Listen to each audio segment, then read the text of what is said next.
You have 68 wins. You cannot 69 Nina. Hey everyone, it is the center of attention, Brittany Brooks, and you are watching Simply Reliable Studios. Come on over, Sam.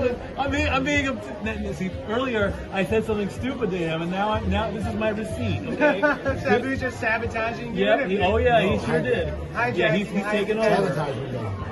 Hijacking is a better word. You're right. Good luck. Shout out to Simply Reliable Studios making their Symphony debut, sponsoring this match and the entire Dragon Kai demonstration. Heyo, this is Jack Cartwheel. You are watching Simply Reliable Studios. Say his name and he appears. I believe in Noah. I believe in Datula. The Meltzer of the multiverse. Who the fuck wants to compare themselves to another? How much of a mark do you have to be? You couldn't even pick a professional athlete. You went with a fucking journalist?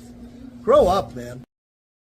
We just want to say thank you to Simply Reliable Studios for voting us as Tag Team of the Year. Of course. Because you know what they say, right? If you can't swim, You're bound to drown. Tonight, she is sponsored by Simply Reliable Studios from Orlando, Florida. She is everybody's favorite BFF, Izzy Marino.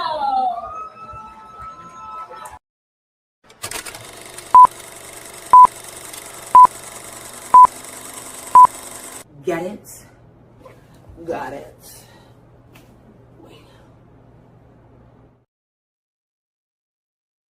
Soak up some sun, get a tan, and hang 10 along the waves of Clearwater Beach, Florida for It's Wednesday. You know what that means. The Tommaso Studios is alive back here once again with another live watching event for AEW Dynamite as we bring you forward tonight into an actual AEW Dynamite breach break from Clearwater Beach, Florida. So welcome everybody once again to Tommaso Studios and welcome into the pre-show discussion. Let's freaking go.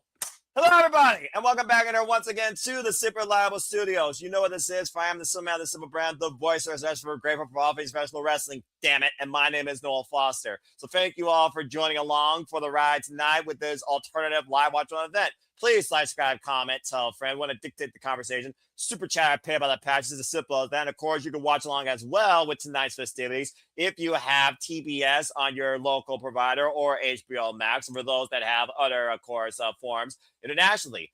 Shout out to the fan in the chat and everybody watching across on the X and all platforms here represented by the social media here at the Survival Studios. If you haven't already, subscribe to all the outlets and follow us at SR Studios 2024. With that being said, we are mere minutes away. Let's go ahead and look at tonight's card. We know that Tommaso Ciampa looks to prove one-on-one that he's better than Jericho as the second gear goes one-on-one for the first time ever against the Cornerstone, the demo god, the influencer, the wizard, the former inaugural AEW World Champion, the best in the world at what he does, Chris Jericho. And Jericho's family will likely be in attendance at this unique venue that is preferably his home away from home, as we are in an amphitheater along the beach. Konosuke, Takeshita, and Kyle Fletcher finally bring their family bad blood fallout forward here tonight for the AEW National Championship. The two men that started it all, defined by giving in to hate, will now look towards revenge and closure tonight with the AEW International Championship on the line. The women will take center stage in the most unique showcase AEW has to offer, where they bring everybody forward for an opportunity as we have another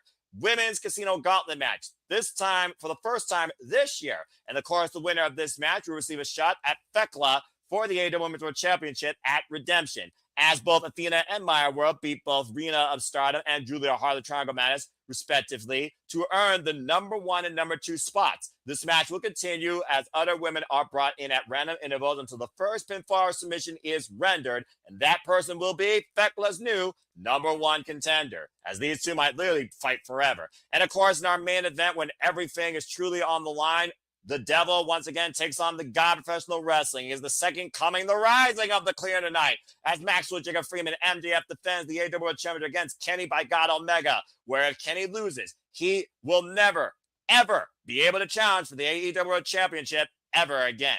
Will Kenny Omega join the likes of Heyman and Page and Cody Rhodes? And will MJF once again prove that he is better than you and you know it as he looks towards the bruv, the Billy Goat Will Ospreay at Wembley? Or will Kenny Omega change the entire narrative? And will we see the cleaner versus the bruv instead at Wembley Stand? And will MJF be dethroned? It's a hurricane of action ahead tonight on AEW Dynamite at AEW Dynamite Beach Break, as we are merely seconds away, and I hope that everybody's going to enjoy the conversation, the reactions, the coverage, and the outlook. As it looks like, for now, I'm rolling solo with you guys. And, of course, the Big Bang Theory is about to take off my screen, so we will get ready to do things shortly. I imagine they're going to kick off probably with Ciampa and Jericho, considering how long it's been brewing. We're back in Jericho's home turf. Not to mention, everyone loves to do this sing-along. But with that being said, everybody, let's freaking go!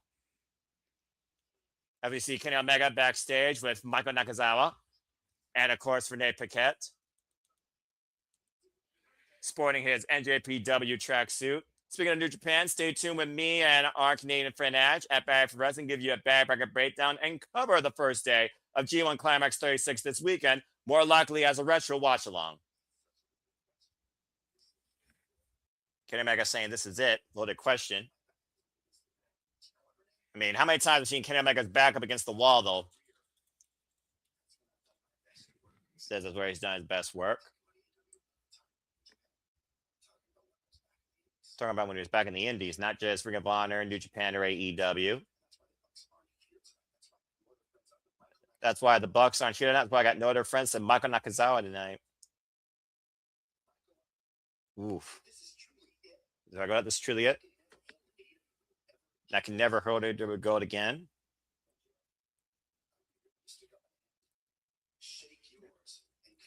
Then MJF will be willing to stick up my hands, shake yours, and say, job well done. We know it's not going to be that easy. 102 degrees out there in that ring. Of course, it's outdoor in Florida here this evening. Do you have what it takes in the inside? Can you dig deep enough to kill me in that ring tonight? And stomp on my last chance to accomplish my dream of headline the largest event in AEW history. Of course, Wembley Stadium. Charles, good to see you. Matt Helms, good to see you. I'm doing very well tonight. Again, good to see everybody here across the Simply Reliable Studios platforms. And Omega saying he's ready this time. We're just going to have to wait and see. So until the main event, I must bid you adieu. And may the last times I may ever say it, goodbye, mwah, and good night. Bang. A humble Kenny Omega determined in what truly is all or nothing to achieve the dream one more time in All Elite Wrestling to main event the biggest stage at Wembley Stand. And they go outdoors to Clearwater, Florida in the Bay Care Sound area here. Capacity crowd on hand, standing room only. As again, our main event tonight will be for the AEW World Championship. It's a party in Florida thanks to All Elite Wrestling. And we are all invited. This is going to be such a fun time. And I love this outdoor amphitheater look. Shout out to one of the Florida Horsemen of No DQ out there, by the way. And it looks like we are going to kick things off as the sun begins to settle, as the shadow tells a story with the Psycho Killer Tommaso Ciampa and Jericho. Love the outdoor beach aesthetic, by the way. If this is the closest thing that I get bashed at the beach in AEW, I'll take it. And this might be the closest Tommaso Ciampa ever gets to saying and proving that he's better than Jericho. Shout out to the official for this contest, the ever integral Aubrey Edwards.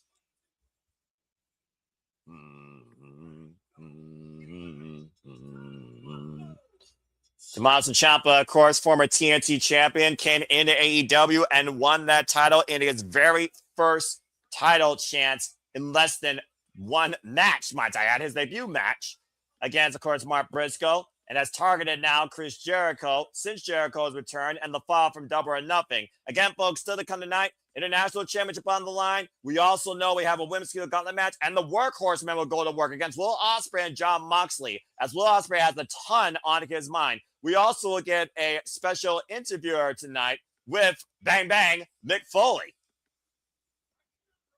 And Jericho right now might want to watch his back as Ciampa might be waiting for him at the entranceway looking to spoil his homecoming.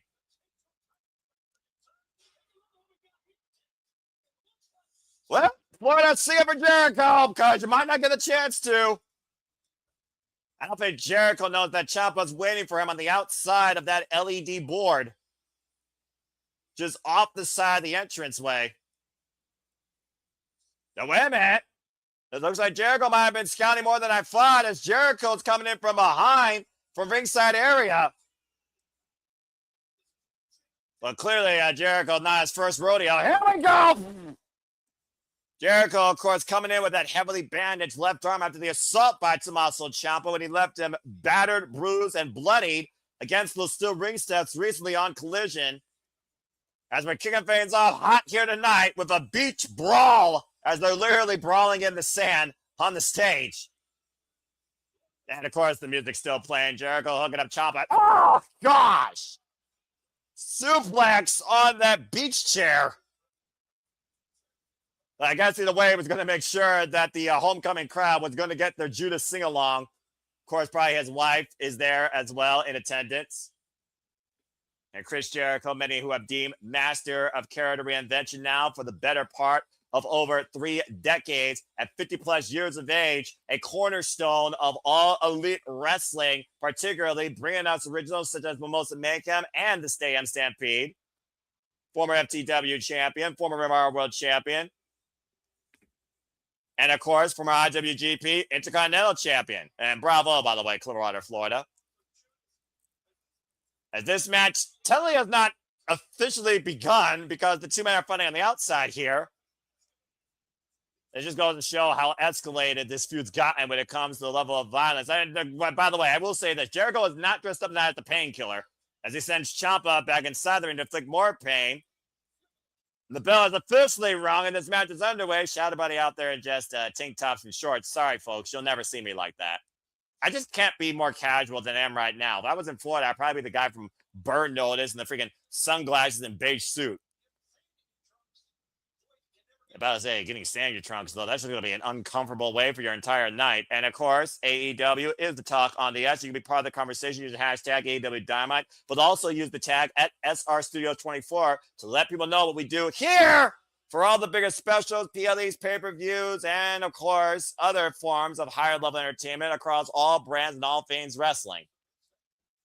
Is a midsection, double leg takedown. Jericho possibly looking for the walls here, trying to turn Ciampa over. Ciampa flailing though, and finds his way to the bottom rope. And Psycho Killer, of course, former Blackheart of NXT, Black and Gold, not too far away from Clearwater, Florida, of course, where he always has his moment with Goldie as the NXT champion. And now Jericho on the top rope, high axe handle, throwing his body to the wind and caution with it. And shout out to Taz, Excalibur, and Toy Giovanni, all on commentary at ringside. And right now, crazy start is expected here, considering how heated, pun intended, these two rivals are. Darren, good to see you as well. Always appreciate all the faithful here, not in the All Elite Fleet only, but also in SR Studio 24, that far watch-alongs, as Ciampa just rung Jericho's bell with that draping DDT. We've seen all the damage that Chris Jericho has taken on his head and neck at the expense of Tommaso Ciampa, particularly against the steel ring steps, and of course, that flying knee strike. It just baffles me how long Ciampa's been waiting for this, considering he waited for Jericho to return, but he waited particularly for Double or Nothing to be done with Ricochet. Bang! Big knee strike laying Jericho out on the apron here. Jericho right now seeing stars in broad daylight as Ciampa looks to show that he was always better than Jericho. Yeah, Ciampa right now just literally gloating to the audience. Go figure. And of course, you all can continue to follow AEW, and you can find it in a city near you, Las Vegas, Detroit, Michigan, coming up here soon. Of course, Scotland when they go across the pond. And of course, the Cathedral of Football become the Cathedral of Professional Wrestling when we stand. And we will also see a Ticket to the Extreme when Ring of Honor presents Death Before Dishonor at Philadelphia, Pennsylvania. Oh, man, Death Fight, Drown on the Apron by Jericho and Ciampa. Now rearranging man's spine. And of course, we know that Ciampa came back from that devastating neck surgery that allowed him, of course, to return home to NXT to try and reclaim his moment. Both men are going to go all out here tonight as once again AEW goes all out in Chicago, Illinois, Saturday, September 26th. And of course, folks, all these premium specials for AEW will be part of the Simply Reliable Studios watch along schedule. So please stay tuned further with us if you enjoy us covering content for all Elite Wrestling and more. And of course, Ciampa, quite toned here, very muscular. And Jericho, despite the fact he may not have the muscle tone, it's amazing how much Jericho can still bring it to the ring. And again, exposing a very vulnerable target here with that left arm. Might be looking for some punishment here, revenge on the top of the steel ring steps. I sense disaster. Trying to hook that arm possibly for a brainbuster maybe. And Ciampa and Jericho attacking each other's course right now. And again, because, oh man! Jericho driven into the corner of that square ring post. And now he's got Jericho set up. Double underhook. Uh-oh. And now, oh, man! Fairy tale ending face first on the steel ring steps. As the violence continues to escalate here in our opening cause night on Beach Break. As AEW Dynamite continues to look at the replay here. Fairy tale ending, double underhook, elevated. Gourd buster face first on the top of those steel ring steps.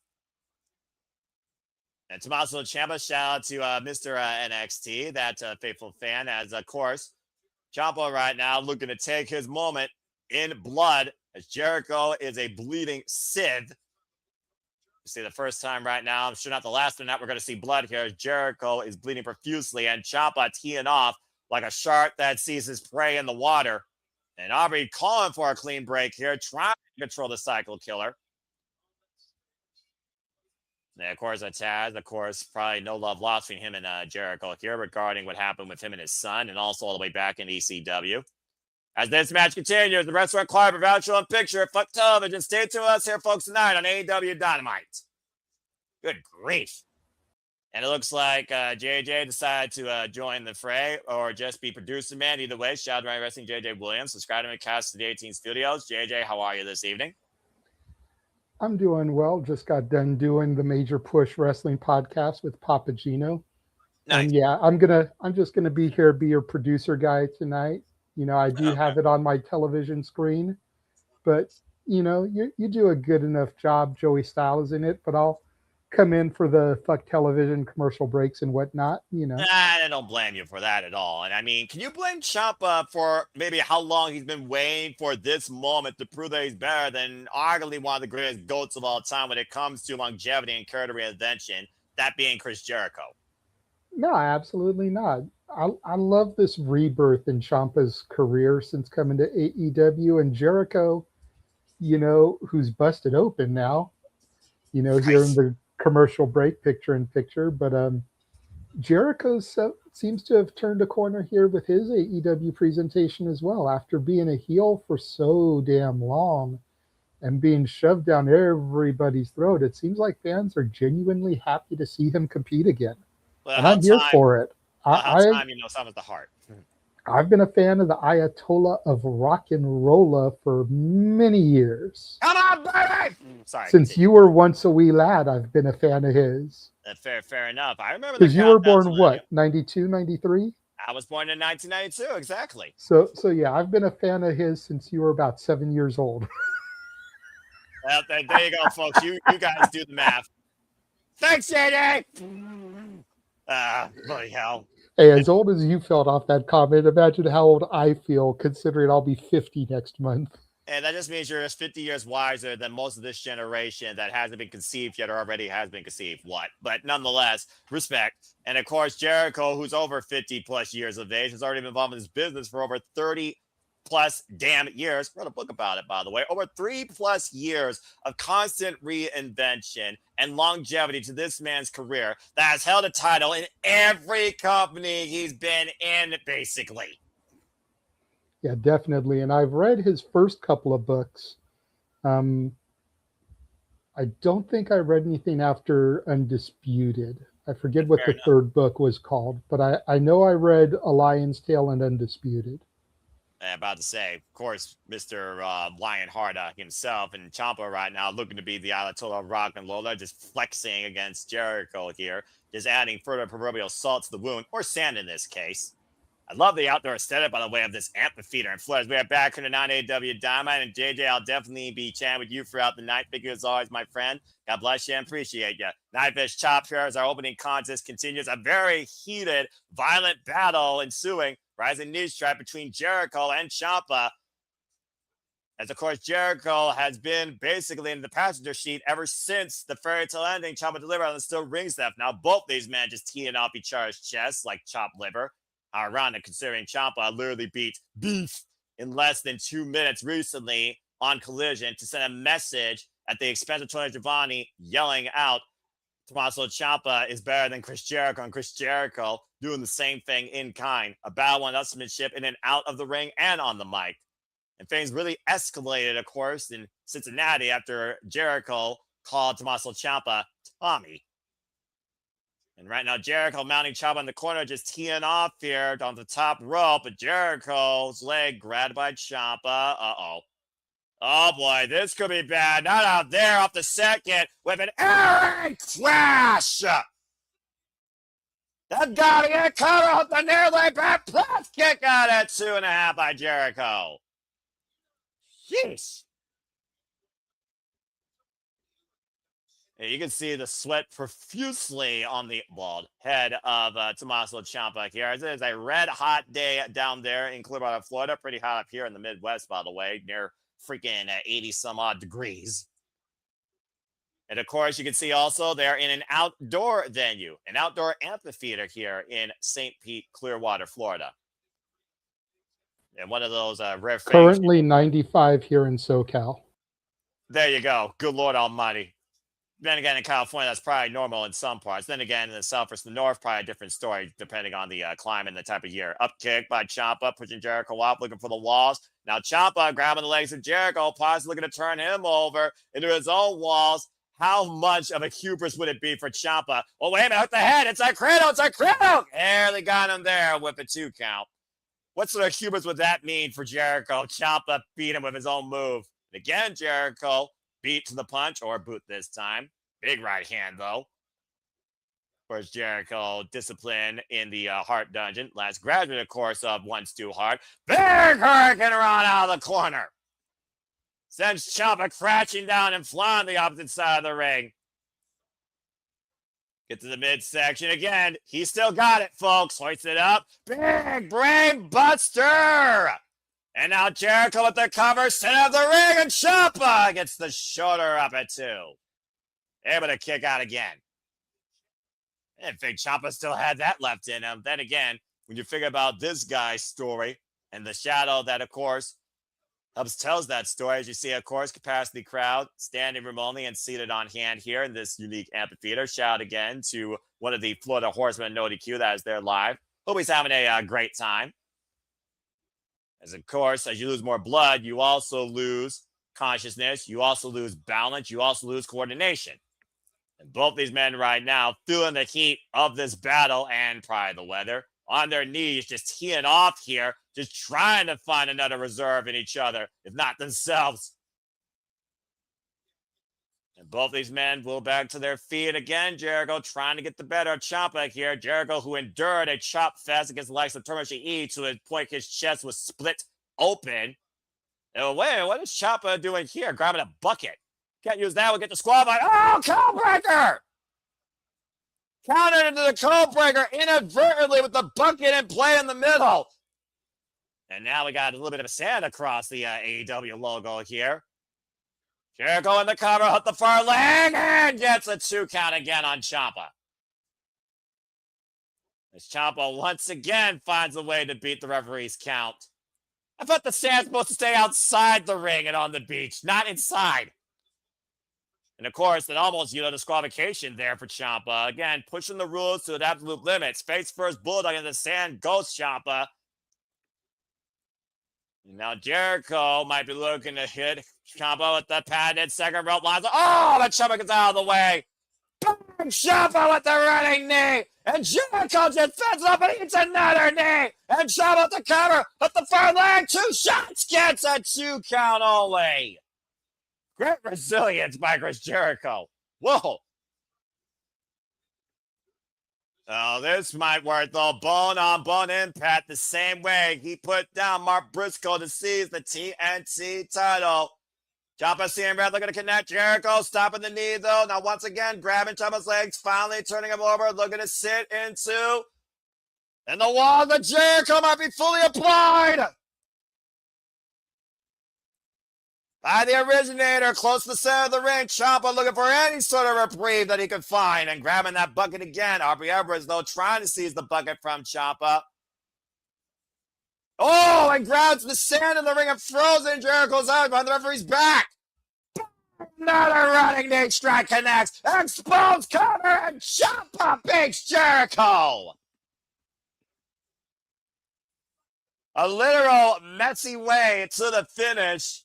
It wasn't pretty, but it was damn sure effective. Ciampa has just pinned Jericho here at Beach Break, the inaugural AEW World Champion, the biggest win so far in Ciampa's Young AEW career, and arguably for Ciampa, the biggest win in his longevity of his career. Jericho literally blinded by both blood and sand. No way, man. It doesn't look like Ciampa's done yet here. Seizing a chair right now. Come on, Ciampa. What does this need to prove? All right, you beat the man. The man can't say, oh, gosh. Over the head with a steel chair shot. It is long and far, and it is gone. Yeah, clearly Ciampa does not give a damn that he won the match only. He wanted to make sure that he had a little bit more insult as insurance. And Jericho, no, not only did I beat you, I outsmarted you. And for a man that has had such a high ring IQ for this business, for Ciampa to beat Jericho like that, oh no, what in the world is that? What in the hell? That's a tool bag. And Ciampa right now, oh dear God. Oh, the power drill. Okay, someone needs to get out of here right now and restrain this man. Security! He tried to drill this man's head prior to that, I'm just saying! And right now we got a wall of security standing between Ciampa and Jericho, thankfully, as it looked like Ciampa wanted to literally drill in Jericho's head, and Jericho's not even moving right now. Freaking cycle killer running rampant here in Florida. Ciampa right now with dangerous, evil, devious intentions. Looking to drill in, literally, the fact that he beat Jericho tonight. How about a way to deflate the crowd as he deflates that floaty? Thank goodness the security team intervened. Well, still the kind of now, if you thought that was heated, coming up next, the fall of a family, 2 brothers, the end of Takeshita. Konosuke Takeshita will defend the AEW National Championship against the protostar Kyle Fletcher up next on Beach Break. And let's go ahead and see what, of course, has brought us here forward to St. Pete, Clearwater, Florida. I gotta say, though, I gotta go to Florida one of these days. I've had many friends from church and even in my work that's like, you need to go down there and just walk across that sand and you see that beautiful Longtone beach. I wonder what has better beaches, Florida or California, but maybe that's a whole different conversation. Speaking of different conversations, there's been a whole different type of conversation going on as of late when it comes to the freaking warfare that happens at the pubs, particularly with the brawling birds who love to drink and fight. As we see Jamie Hader, I'm a hater, and Alex Windsor right now having a pint or two and a little bit of a brawl with it as well. Or a Donnybrook in this case. I wouldn't expect anything less from these two freaking wild birds. Or brawling birds, excuse me. Stylish and, of course, effective. Wonder if I'm going to see them both in the Casino Gauntlet. Someone pick up the tab, by the way, and the barkeeper. As we got a full commercial break. Fuck television. Well, but for those that are wondering, by the way, I still don't drink. I'm still 99.7% straight edge, but William Russo is close to my heart, so I am full-blooded Italian. Well, JJ, what do you think about that? Ciampa not only outsmarted Jericho, he pinned him. Good for Ciampa. I'm definitely a little bit surprised there, but I'm here for it. I think several people are, but that also tells me this is only going to escalate from here because we all know when Jericho's pride is hurt, he doesn't leave it alone. And we also know when Ciampa has a target, he doesn't stop until he's finished with it. The man tried to drill the damn man's head with a power drill. I'm just saying. At least it's creative. Creative? That's suicidal. I'm just saying, like, it's something we don't see every day, and creative is something we always criticize both companies for. So a power drill is at least creative, Creative. Why not just? I'm not saying it's not. Camera? I'm not saying it's not maniacal. I'm not saying it's not homicidal. I'm not saying it's not psychotic as the psycho killer is. But it's creative. Fair enough. Well, anyway, as we got a commercial break again, thank you all for tuning in so much. Noah Foss, the regular wrestling JJ Williams. Of course, we are cornerstones here of what you've now come to see and know at the Simple Reliable Studios. So I thank you all for tuning into this special live watch-along event. If you haven't already, please like, share, subscribe, comment, tell a friend. Follow us on the X today at the Mothership, if you will, at SR Studios 2024 on the X. And again, if you want to dictate the conversation, super chat this gentleman's channel, Cast 18 Studios, or PayPal the Passions. It is truly as simple as that. Now, you have been very vocal, whether Beavis Butthead called the name what it is, or whether or not maybe a little bit more critical when it comes to the direction of one Konosuke Takeshita and Kyle Fletcher. Like I told you, since the inception of the Don Callis family that was birthed on Rampage out of a match of hate and proving hate to Don Callis that Konosuke and Kyle shared. Now we literally look towards the clock. Almost 2, maybe 3 years later, I think. And now we find both men at opposite ends, where one is not ruled by hate. They're ruled by humility and a love for this business, improving that they are the strongest professional wrestling. And the other one right now has become truly the black heart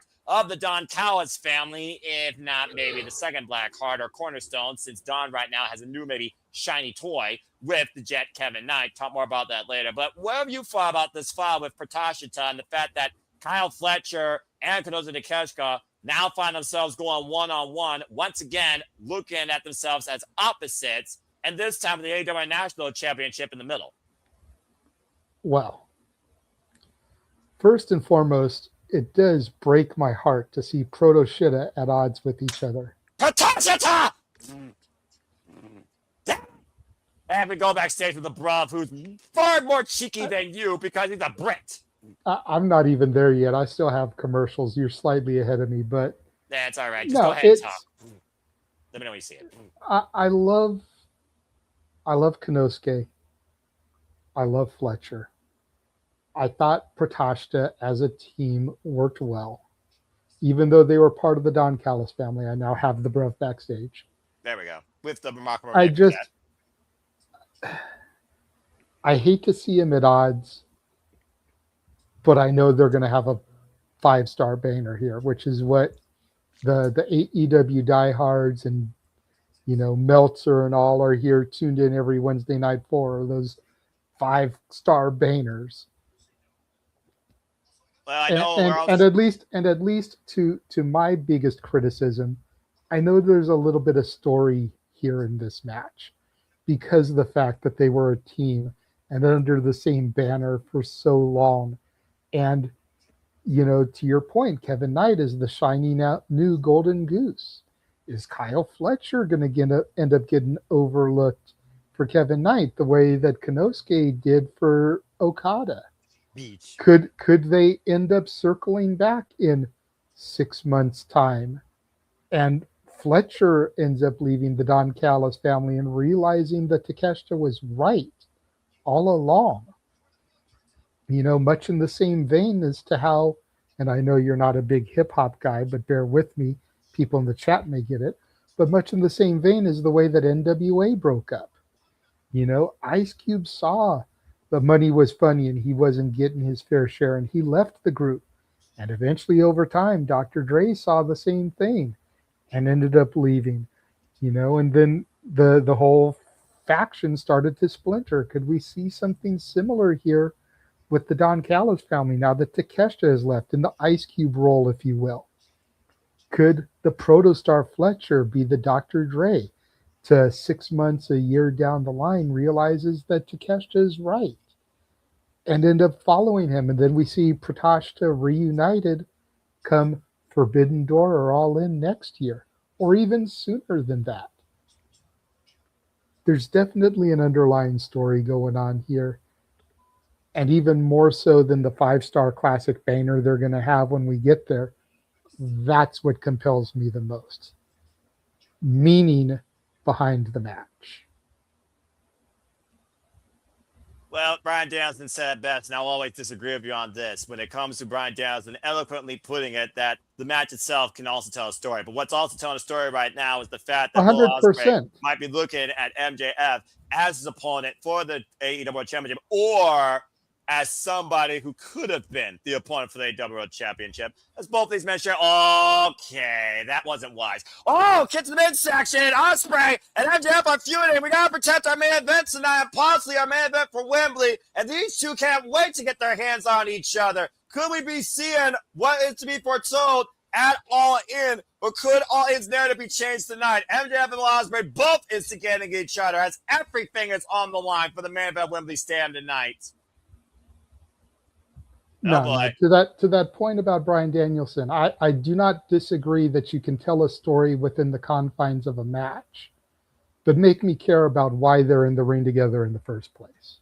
Well, 9 out of 10 times the AEW does that. And tonight's main event is no freaking exception to that. As again, MJF, who might be looking past Kenny Omega, still has to go one-on-one one more time with the cleaner. As we return center stage once again now to our next match, time for the AEW International Championship, the fallout of Protashta. Oh, boy. And, of course, the protostar Kevin Knight, returning in record time from a debilitating shoulder injury, was just medically cleared shortly after Double or Nothing, after the excommunication of the Alpha, Konosuke Takeshita, and how fitting he comes out wearing an Oni mask here, trying to be the demon to slay a newfound guardian angel, maybe in All Elite Wrestling, and has been on a 5-0 singles streak this year, by the way.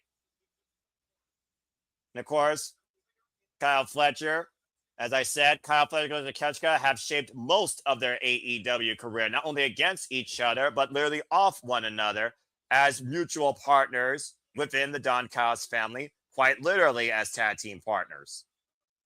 You go back all the way, of course, to Double or Nothing, where Konosuke finally proved that he was the stronger competitor, probably the strongest in Japan, maybe the strongest in the business, after being Kazuchika Okada and seizing the AEW International Championship. And I cannot wait to see this match. I believe this will be their third ever singles encounter.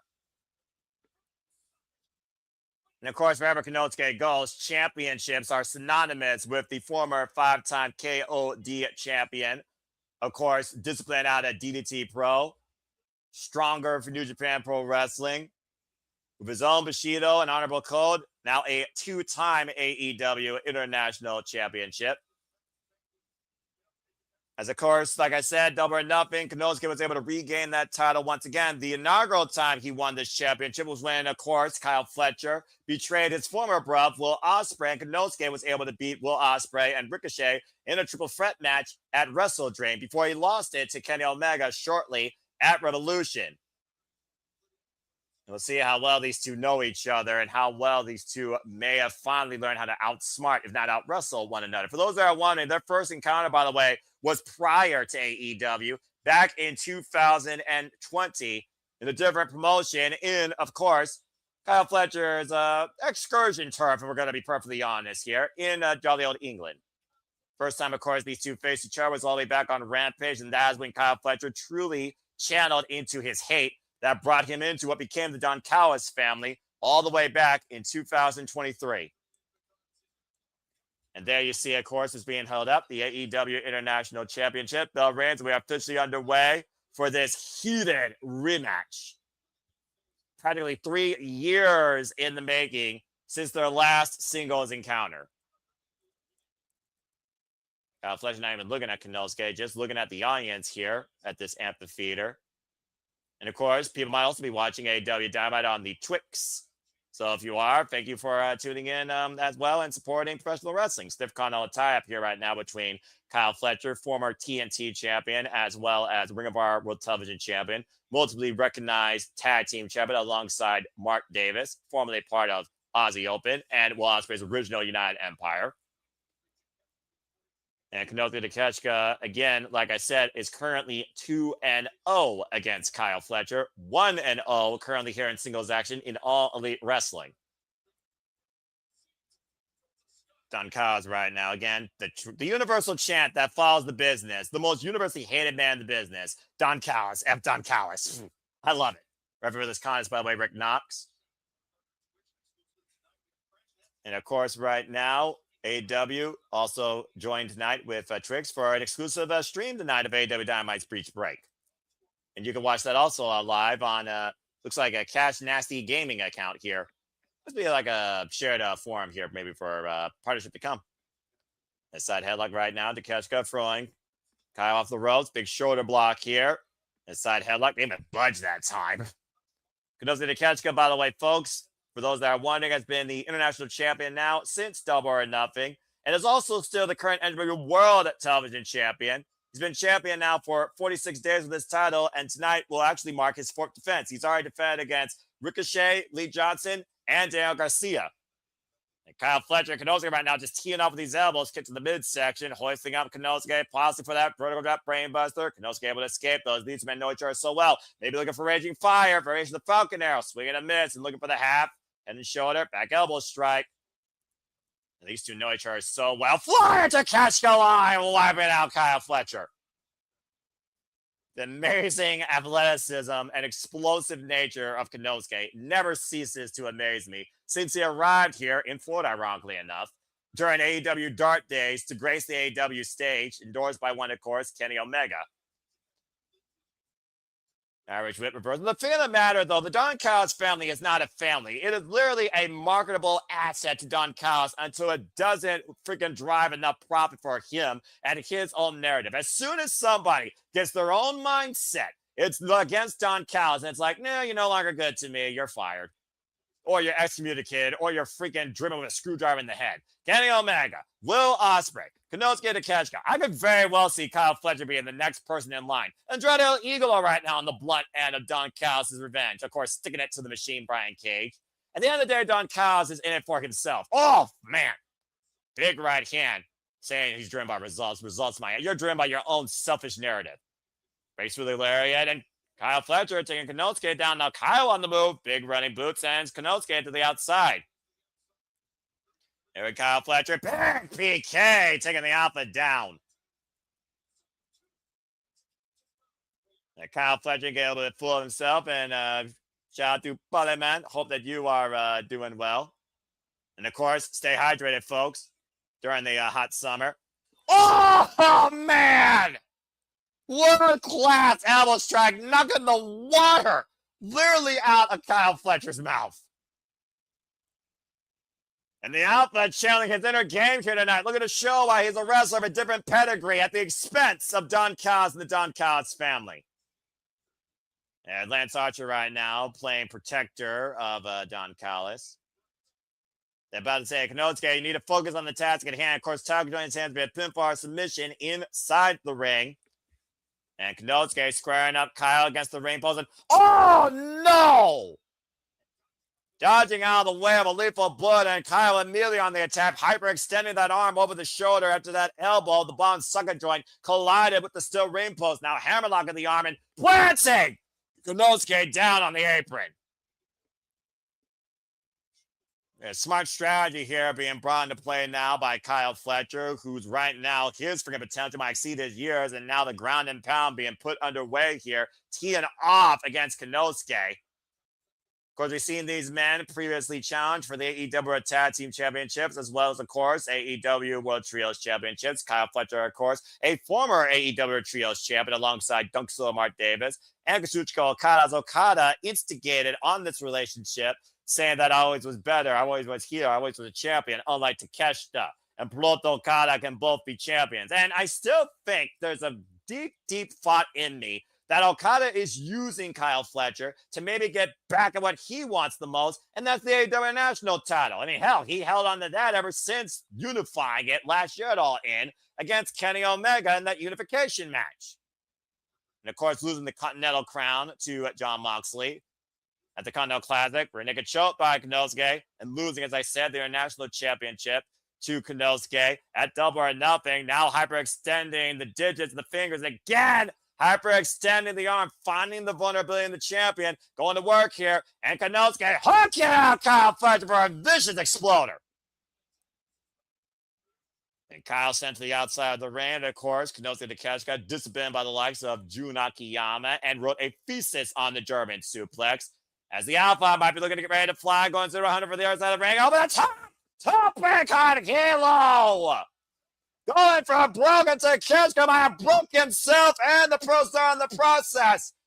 Can Konosuke put his path away once for all as this match rolls on at Beach Break? In wrestler Claudia Peraza on picture. Fuck television.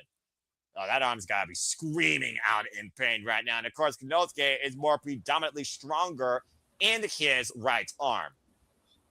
As we bring back the Renegade Wrestling, J.J. Williams. And, again, J.J., like I talked about here, tip for tap, move for move, the in-ring IQ, the wherewithal, the knowledge of both these men on full display here tonight in this very heated battle. And I'm not just saying that because they're in Clearwater, Florida. Right. No, it's been solid back and forth action between these two. And again, shout out to my popped into the chat. I know you acknowledged it a moment ago. Of course, I always acknowledge those that are faithful. Yeah. We saw the beach shots there during the last commercial break before we saw the Brawling Birds. I almost wonder if that's the beach that he goes to and surfs at on a regular basis, because let's not forget, they're in St. Pete, Clearwater. My dad being in St. Petersburg, Florida, currently as we speak. So he very easily could have gone to this show tonight. But I wonder if that beach they showed was the one that he goes to.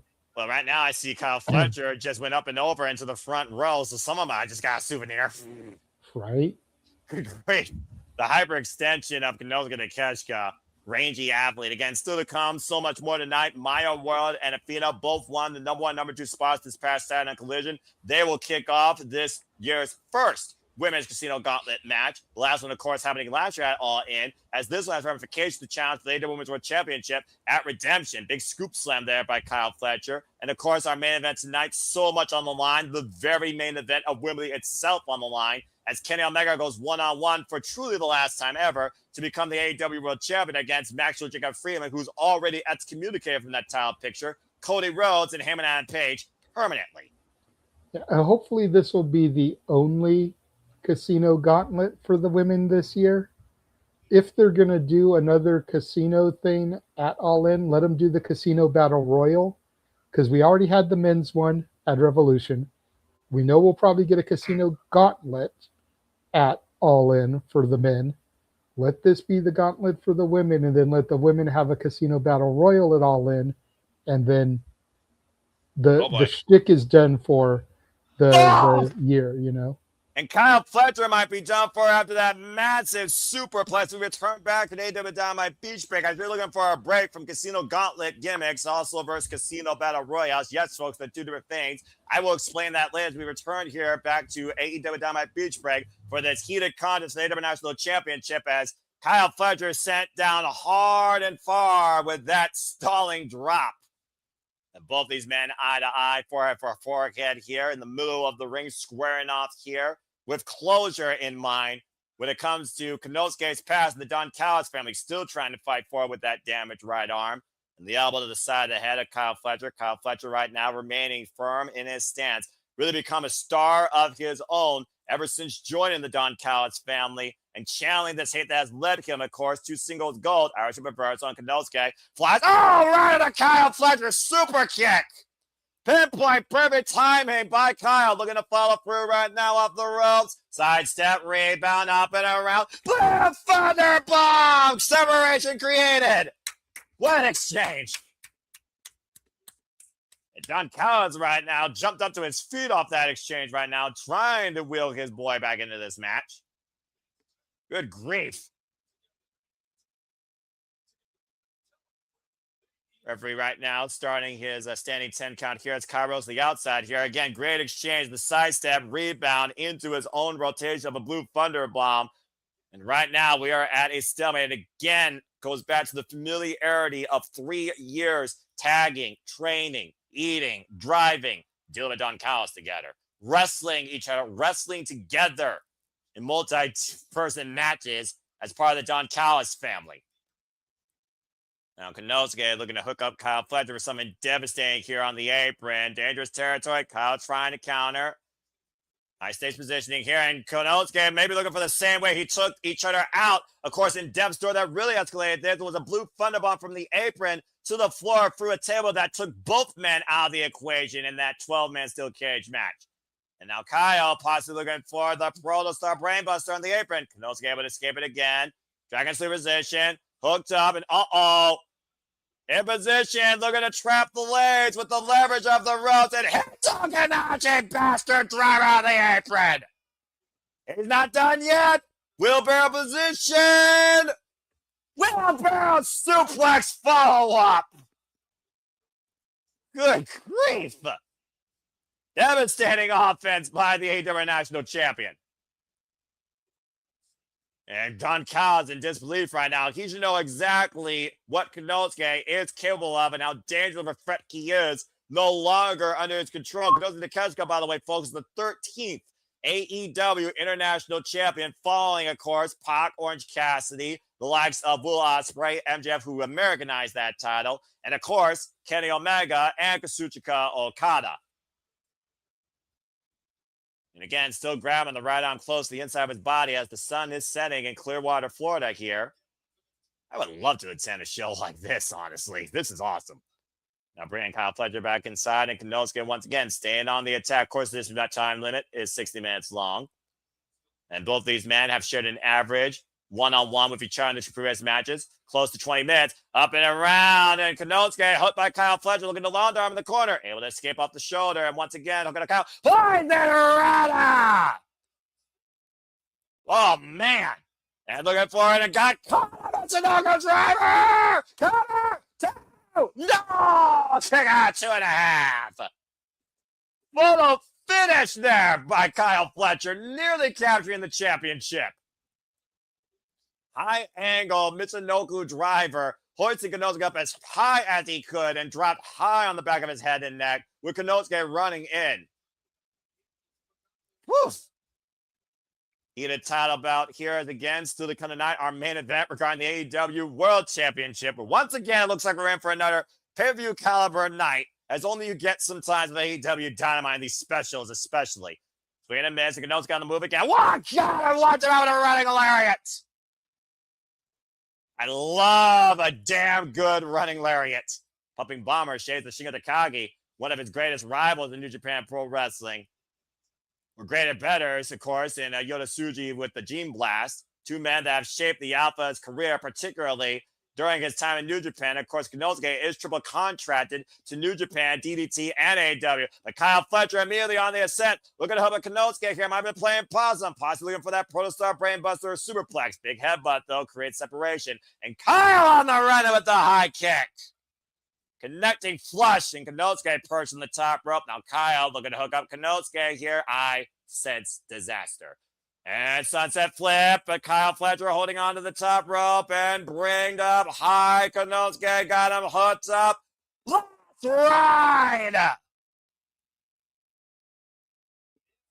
If Takeshita can follow through with that power drive knee, I think we're in for a retainment here. And once again, Don Callis getting in the way, though. Oh, and creating a distraction. And Kyle on the move. Running kick connects, holds up Konosuke. Looking to pro the Brainbuster again. And once again, both these men are in position. Breaks down the Alpha, hooking that arm, hooking the head again, hoists it up. Raging fire! Cover him, Konosuke! Cover him! Unable to go for the cover quickly as Kyle Fletcher given enough reprieve to try and roll his way to the corner. But Konosuke now falls in the cover, level press, and Kyle finds the rope to force the break in the last possible seconds. Whew. Smart move, smart and ring IQ. Just literally using the last reserves he had left to get that foot on the bottom rope. as the AEW International Championship hangs in the balance along with closure and revenge. And Konosuke was going for that pinfall immediately here. And again, right now the knee dropped down. If he might be looking for that power drive knee, that KO shot, the same way that we saw Ciampa beat Jericho in opening contest tonight, squaring up Kyle Fletcher. Kyle, though, inside victory roll, cover 2, and Konosuke able to escape. And once again, both these men are position, now tied up, looking for maybe the backslide here in this exchange. Again, Takeshita readjusting his arms, though. Both men right now looking for that leverage. Roll through Kyle. Oh, PK to the right arm. Follow-up front kick to the jawline. Now hooking up Konosuke again for the Konosuke Brainbuster! Cover to the title to no kick out 2.5. Unbelievable. And Don Callis can't believe it right now. It's Kyle once again on the move. Blind shot back of the head of Konosuke. And once again, hoisting up Konosuke on the top rope as he might be on the doorstep of bringing back gold home to the Don Callis family. Looking once again for that high-risk Protostar brain bust off the top turnbuckle. Same way he won the Ring of Honor Television Championship against Lee Johnson in their rematch. Oh, and connects on the top of Konosuke's head. That's got to be a breather back towards center. Cover. What's the front leg? Kyle Fletcher is the new AEW International Champion. I think it's kind of dumb. Wow.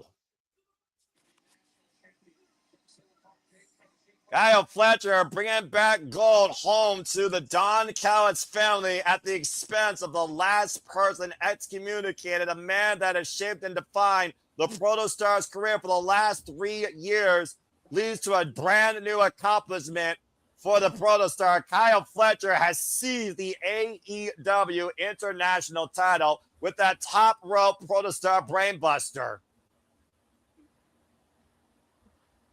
A phenomenal match, though, but what a freaking sour note when it comes to Konosuke Takeshita's new beginning and Kyle Fletcher's latest uprising. More gold for the Don Callis family. Kyle Fletcher, the new AEW International Champion.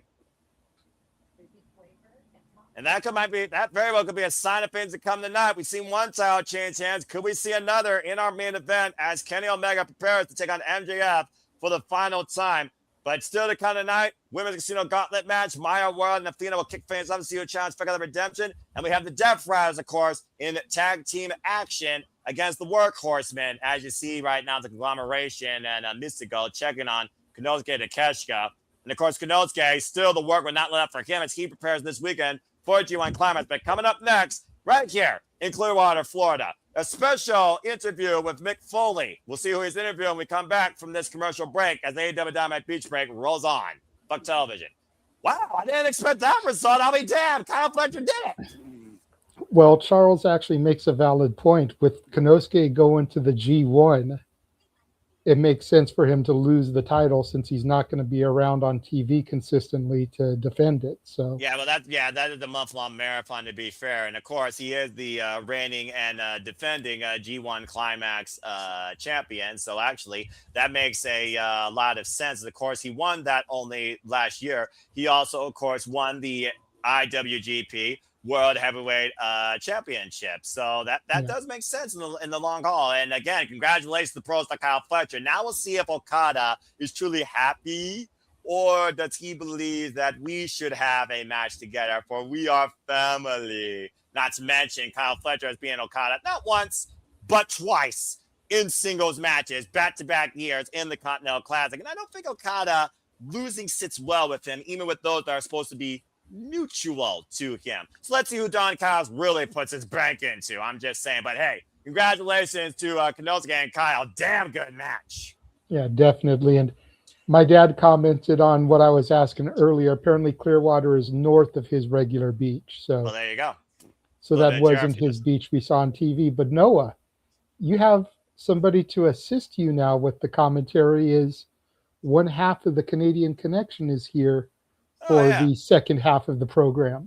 Well, look at you showing up as if you're like a JR special. But hey, I'll take it. Ladies and gentlemen, one half of the Canadian Connection. You can call it whatever you want, whether it's the better half or the worse half. I'll let the audience decide. It's Nick. Nick, good to see you. How you feeling tonight with AEW Dynamite Beach Break, my friend? The only thing worse than being the second half. You know what? I'm not gonna say it. I'm not gonna say it. Good boy, because I will pull you considering, and granted, I know why you weren't there, but considering you flaked on us last night because you bumped your head and had a boo-boo, you know. Yeah, Nick wasn't there for our interview last night. I had to miss it. I was yeah. So, I got to give him a little bit of crap on the air, especially considering how much he pushes for the Symphony Boys and everything. And we had, man, Sensei Wade and Student Cullen, it was a good interview. It was a solid interview, We only went about an hour 15 in comparison to some of our other interviews. A lot of that was because Nick wasn't there to ask a variety of other questions. Otherwise, we probably would have gone about an hour 45 like we did with Royal Prestige. But me and Walter had a nice chill interview with those guys, and Nick really missed out. And Royal Prestige, man, they got their karma back, man. They crashed the interview, showed Dragon Kai how it felt. Nick missed all of that action, but he's not missing the action that is All Elite Wrestling live from Clearwater Beach, Florida, as we come back. Gentlemen, it is on you. All right, well, thank you for that, JJ, and also Nick. Ibuprofen is probably your best friend regarding that headache or migraine gets in Tylenol. Meanwhile, we got Mick Foley in the ring, and he knows a fair share or two about headaches and bumps and migraines and ibuprofen and wrestling. So let's see what jolly old Mick Foley has to say here tonight, dressed, of course, in his best get-up for this unique Florida outdoor AEW level show. I shudder to think what's gonna happen right now. Yeah, about to say. I mean, we'll see what happens here shortly. I imagine that we're going to get some words from the new AEW National Champion, because Kyle definitely earned that. That's inside his head. Tonight, Bow would defeat his former best friend.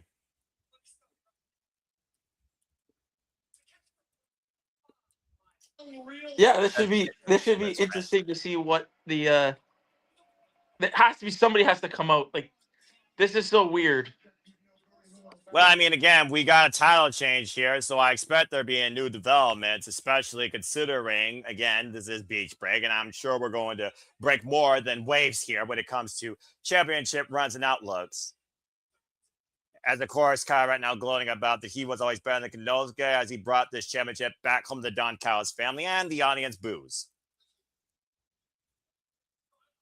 That Don Callis cutting out Mick Foley.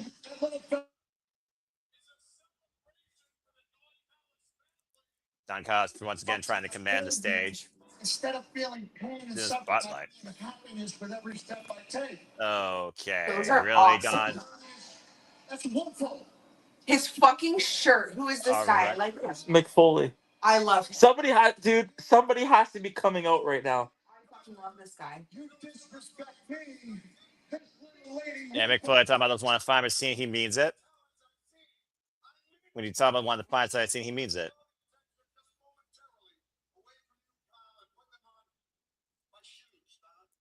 Put the attention on his shoes. Well, I mean, to be fair, Don Callis knows a thing or two about weird shoes as well. Here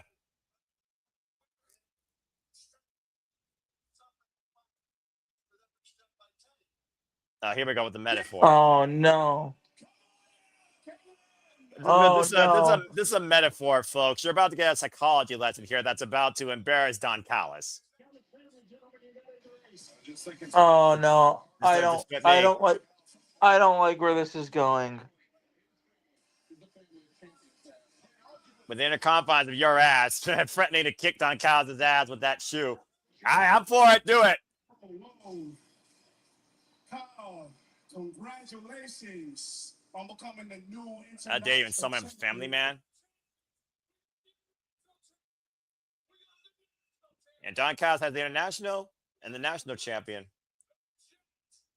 And he's got the Jet, Kevin Knight, the TNT champion. As look at this stern stare down with Kyle Fletcher and Mick Foley. It looks like Don Callis is bringing the jet to land inside the ring of the Don Callis family here. As right now, Don Callis has a fair share of gold in his control, including the TNT title. And let's not forget what happened last week, Nick, when one particular person was looking for not only chance of revenge, but former glory in the TNT championship. Uh-oh. Kevin and I congratulating Kyle. I sense tension. Bringing back the Don Callis family more gold. Welcome to the club. It took you long. Oh, boy. Uh-oh. The moxie of Kevin Knight.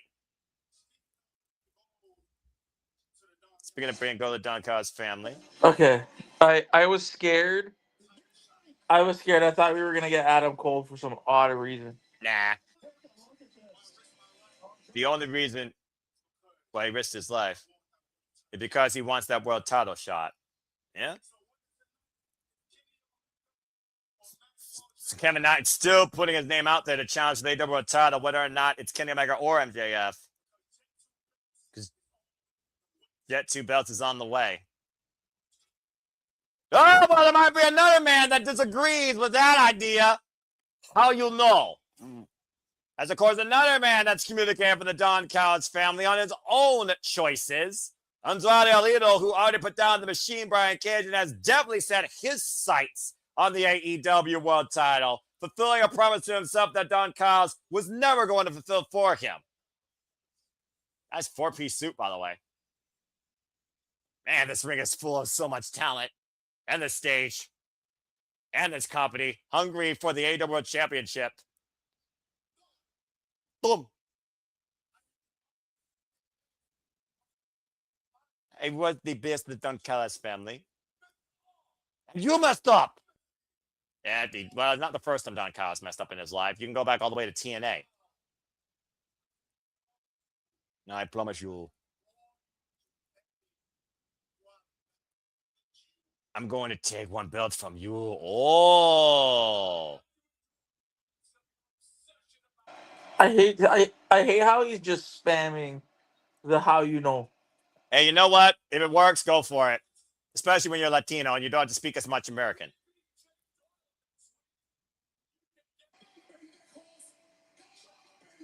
Apparently, Don Callis is saying you beat Jake Doyle, you can challenge Mark Davis for the AEW national title. Escucha, estúpido.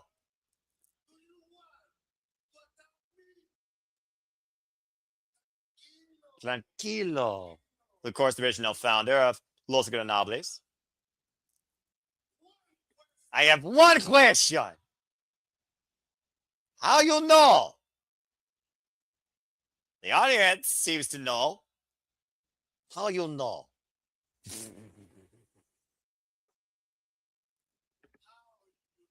How you know?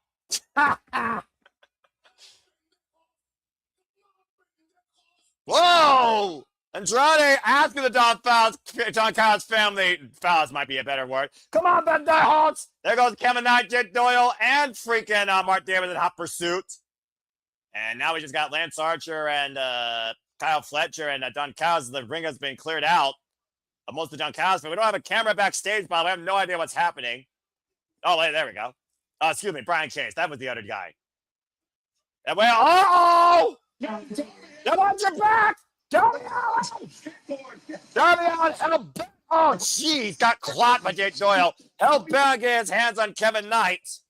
What's in that bag? I'm about to say, last time that he messed with a bag, it was explosive. And right now, Brian Cage with that skateboard in hand. Oh, what the fuck? The skateboard exploded this time.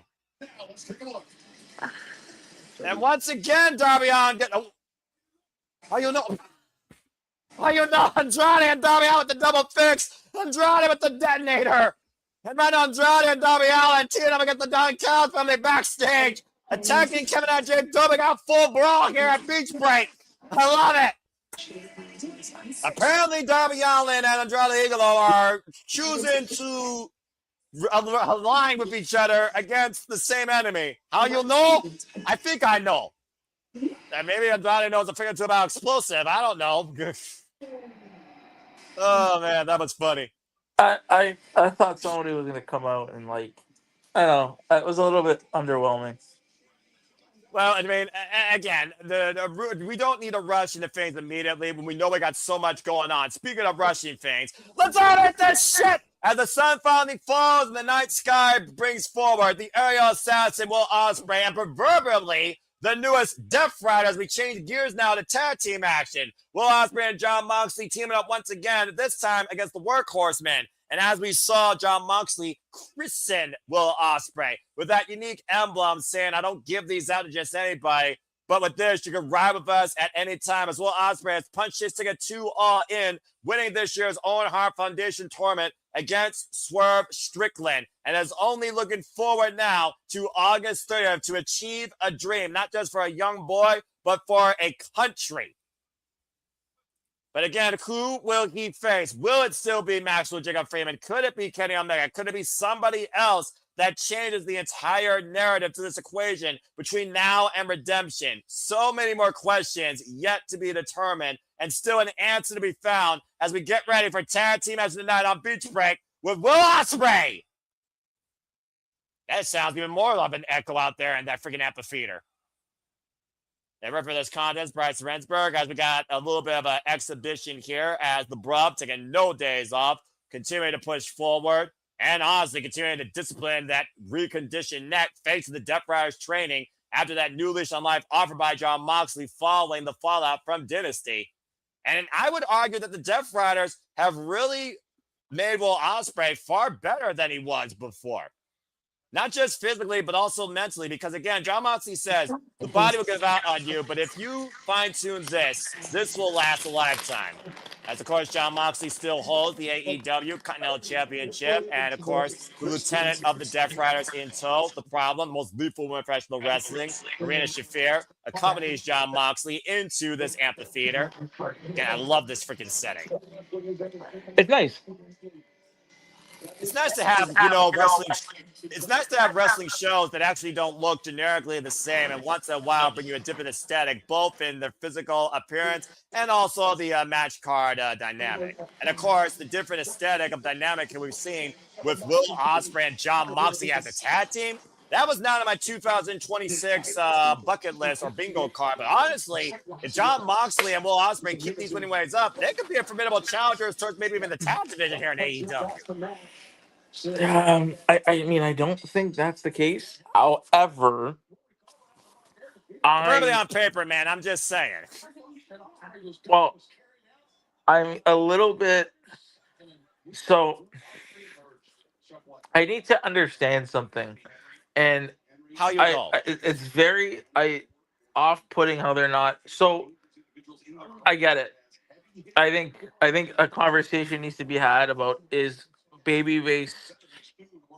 term babyface and heels, is that outgrown the wrestling business? Well, you can find out more about that on Major Push Wrestling, hosted by Papa Gino. Follow him at Papa Gino 017. That might be a future topic to come on Major Push Wrestling. Of course, you can find that right here on YouTube. A proud, of course, friend and partner here, in my opinion, of the Simmons brand as part of Solo Studios as this tag team exhibition is underway. But the bottom line is this. The dynamic of the fans, the dynamic of respect versus perspective are two different opinions, I think, when it comes to what you see in that ring and what you believe you are seeing in that ring. You're and right. Now with Will Ospreay and Jon Moxley. Jon Moxley is definitely the proverbial blurring the lines between black and white. He's gray. He's the vigilante. He's literally the darkness and the light to AEW. And honestly, right now, he's that for Will Ospreay. Well, no, I wasn't even saying that. I was saying more of, like, we get, like, I don't know, not that I need a clear definition, but I find it hard to believe how we haven't. Maybe that's by design, though. To be fair. No. Not. I find it hard to believe, and I don't understand why we haven't gotten a segment. Because if you watched Collision, we know, or we saw that the Death Riders, minus John and Will, attacked attacked the Bang Bang Gang and Cajun Cole. Cajun Cole. Nice So job. I don't understand why we haven't gotten anything in regards to that, because we should have had a segment, at least, like I said, if is Will cool with what they're doing? Do they not see what they're doing? Like, I find it hard to believe that Will is okay with being in a group that does something like that. Well, the fact of the matter is, Nick, again, he knows that he doesn't trust them, but he dang sure respects them, especially with all the work that they've done for him. And I think it also goes with this. Will Ospreay, he knows what he needs to focus on. And I think Jon Moxley wants him to focus on that. When it comes to the Death Riders, it might be an equal MO with the wrestling mentality, but I don't think what each one of them do necessarily has to affect the entire group or involve the entire group. Everyone is their own wrestler, their own man. Not to mention, Daniel Garcia still has bad blood against one Drew Maloney and New Japan Pro Wrestling. The Bang Bang Gang, who's trying to get back into the fray of this faction warfare, especially Switchblade Jay White, who was once a very huge pain to Jon Moxley. Not to mention, man, that Jon Moxley doesn't beat in singles action. It could be a sign of things further to come. And of course, the Dogs, they still have bad blood, of course, going with the Bang Bang Gang after Jay White proverbially cost David Finlay and Clark Connors a chance in the AEW World Tag Team Championships. And what the freaking Death Riders are doing not only helps them in maybe pushing towards the AEW World Tag Team Championships, but getting revenge against maybe even a different company and also proving that they're the strongest faction. I think that's a tale in itself. We can talk more about that during this Restaurant Quiet Picture-in-Picture, fuck television, as this tag match continues. Will Ospreay's in control. But the bottom line is this. I don't look at the Death Riders as a whole, thinking about what everybody's doing. I look at the Death Riders as individuals in what they do as a whole for All Elite Wrestling. And every one of them have their own reasons. Clearly, there's a reason against Cajun Cole and against the Bang Bang Gang. And if they could use a former ally that they used to work with in a tag match towards that narrative, I don't see why they wouldn't do it. But if John is the de facto leader of the group, how is he? This is my example, but I do see what you mean. Regardless, he is the de facto leader of the Death Riders. So how is he okay? Like, I don't understand how. You're right. You're right. Everybody's kind of different. They probably all have their MOs, but at the end of the day, Will being the good guy in all of this, and always, big uppercut, respecting others and kind of being that good guy in this situation. How is he okay with being affiliated with stuff like that? Like, I don't need an 8-minute I don't need an 8-minute story. I just need a simple hey, I saw what you guys did. I don't like that. This needs to change, kind of. It's not that important to Will Ospreay. I wouldn't worry about it because right now he's stuck between two worlds of conflict, between the United Empire and the way they run business in New Japan, and also what he is working with in his pursuit of becoming the AEW World Champion. He once said backstage, sometimes you just gotta do stuff and you gotta work with stuff you just don't necessarily agree with. If it's going to be for your better, as you see right now, this is not for his better as Anthony works over that neck with that vicious neck crank and a stomp of the arm as everyone keeps talking about. Will Ospreay's fragile neck can actually carry forward. We got a full commercial break now. Again, fuck television. But I think it's one of those things that might be a suspension of disbelief, Nick, until it actually needs to be addressed. Like Jon Moxley said with Will Ospreay when this began, all I ask for is that we follow this through to the end. And there's a reason when it comes to Will Ospreay at the center of this has been Jon Moxley, Kenny Omega, and MJF. And until we see the end game with all four of these men, possibly one of those men that I just named here tonight, you're not going to get the answers that you're looking for. You might get teasers toward the answer you're looking for, since it's just developed last week. But I would just say, let it play out and see what happens when we go all in and what carries forward to all out. Because all in is going to be a turning point, not just for Will Ospreay, but for the AEW World Championship. Period. As we got JJ on screen, and JJ, anything on your mind regarding how you'll know, or how you'll know about anything about the Don Callis family, or Will Ospreay when it comes to the story and the dream that he's trying to achieve with the assistance of Jon Moxley here. Well, actually, we're back here in AEW Dynamite, but it's an exhibition tag match, so go ahead and lend your thoughts towards Nick's ... buffering brain, looking for a simple explanation in what might be a Da Vinci Code. It's still a sign of things to come as we are still bang shining wizard a month and 3 weeks away. Cover here by JD Drake gets a 2 count. Promo and Will Ospreay's chance in the AEW World title. No, I mean, I feel like Nick makes a valid point, but I also feel like they're doing a lot better job here recently with their television. Yes. You know, with bringing these story elements, that Nick and I have been craving to the forefront. I just say, you know, to your point, Noah, just give it a little bit of time. It's the first broadcast. We've still got a week and a half or a month and a half until we get to All In. We've still got a couple weeks till we get to Redemption. I'm sure we'll get something out of that, you know. I don't think they'll just completely ignore it. It comes to John Moxley, MJF, Kenny Omega, and Will Ospreay in the AEW Championship. I don't think there's nothing to ignore about it. And right now, there's nothing to ignore with John Moxley in control here, mounting JD Drake in the corner, teeing off against the big man here, and taking a bite out of the head. That savage nature of this freaking Death Rider, four-time AEW World Champion. Standing switch, Anthony Henry. Collar crusher! Out of nowhere.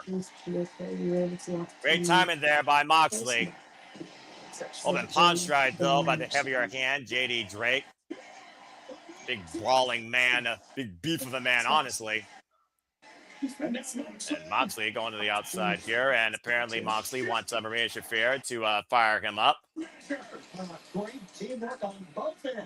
All right, couple of slaps later, and John Moxley's like, okay, let's fucking kick ass. Then right now off the ropes, flies in with a lariat. JD Drake refuses to go down, and once again, Moxley on the move, trying to take down JD Drake, who still refuses to go down, but Moxley, relentless as always, knife edge chop, though. And now JD on the move, side step Ospreay, up and over. How the hell does he do that? Got him hooked. Step over one arm, gets the midset by John Moxley. And look at this synergy. Styles Clash pile driver connects. What teamwork by Will Ospreay and John Moxley. And once again, JD Drake, legal man. Paradigm shift. Paradigm blanks fall through. How about had insurance for the measure? And now John Moxley sits in the cover. And John Moxley and Will Ospreay win. In fine fashion. Whoa.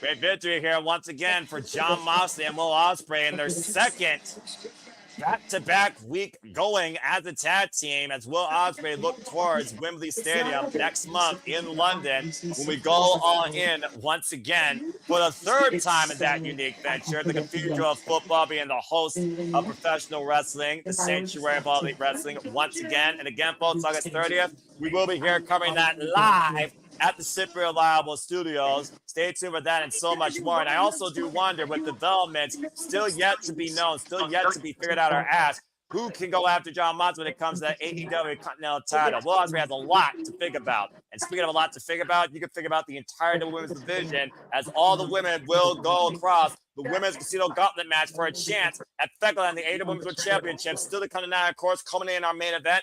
MJF goes one-on-one with Kenny Omega, what truly could be for the final time, because if Kenny Omega loses, he can never, ever challenge for the AEW World Championship ever again. This is the Cleaner's last chance to rise to the occasion. Fantastic restaurants, beautiful beaches. As of course, we saw the Shining Samurai Hikaru Shida say the best is Shida, and proved it in the first ever AEW Survival of the Fittest match last week, accomplishing only what Chris Statlander has done besides her, holding both the AEW Women's World and the TBS Championship. It was a furious battle all the way down the stretch, and that six-way eliminator that came down to Chris Statlander, Hikaru Shida, and a blind belt shot by a furious Persephone led to Chris Statlander incapacitated in Shida's new submission hold, and Shida shining and winning.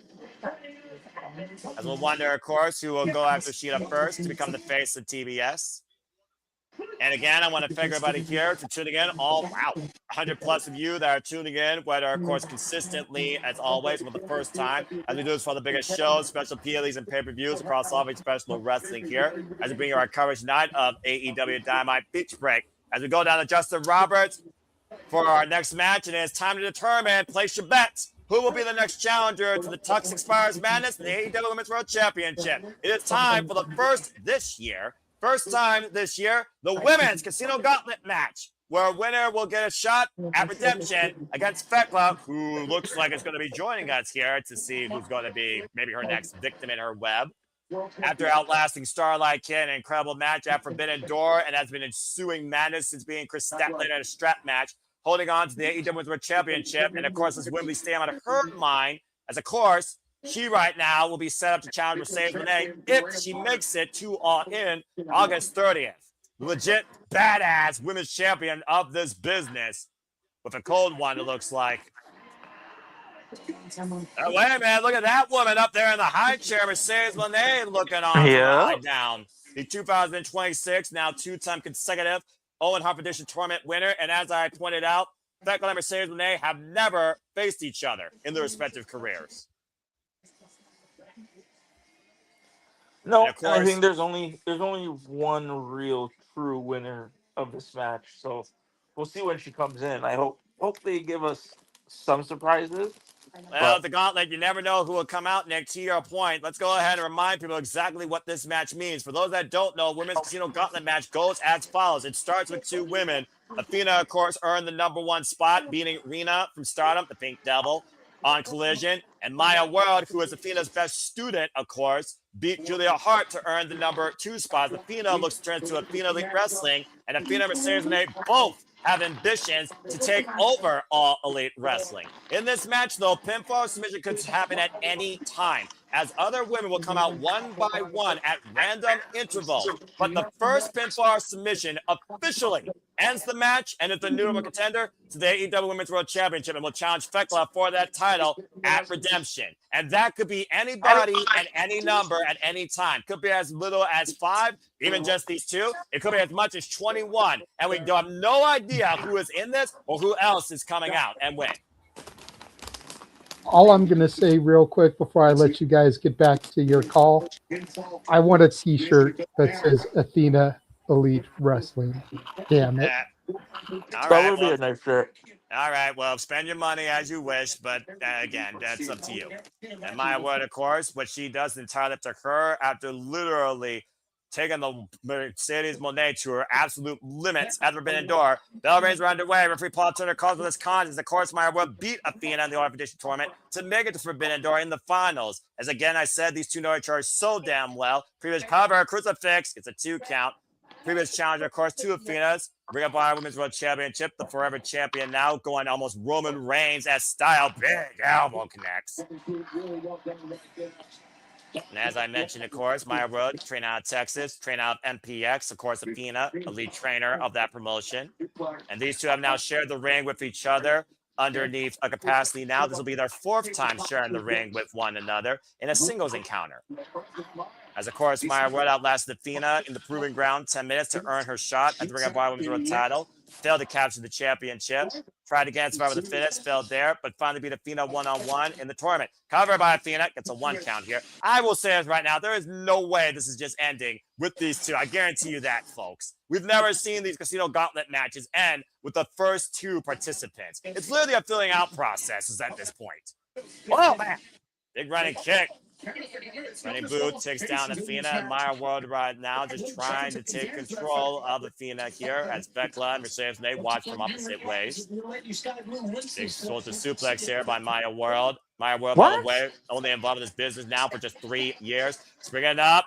Springboard moonsault didn't connect with all but flush though. Cover, hook on the far leg. It's a 1 count. We got 3 seconds away from entrant number 3 here. Again, we're in the intervals. Who's next?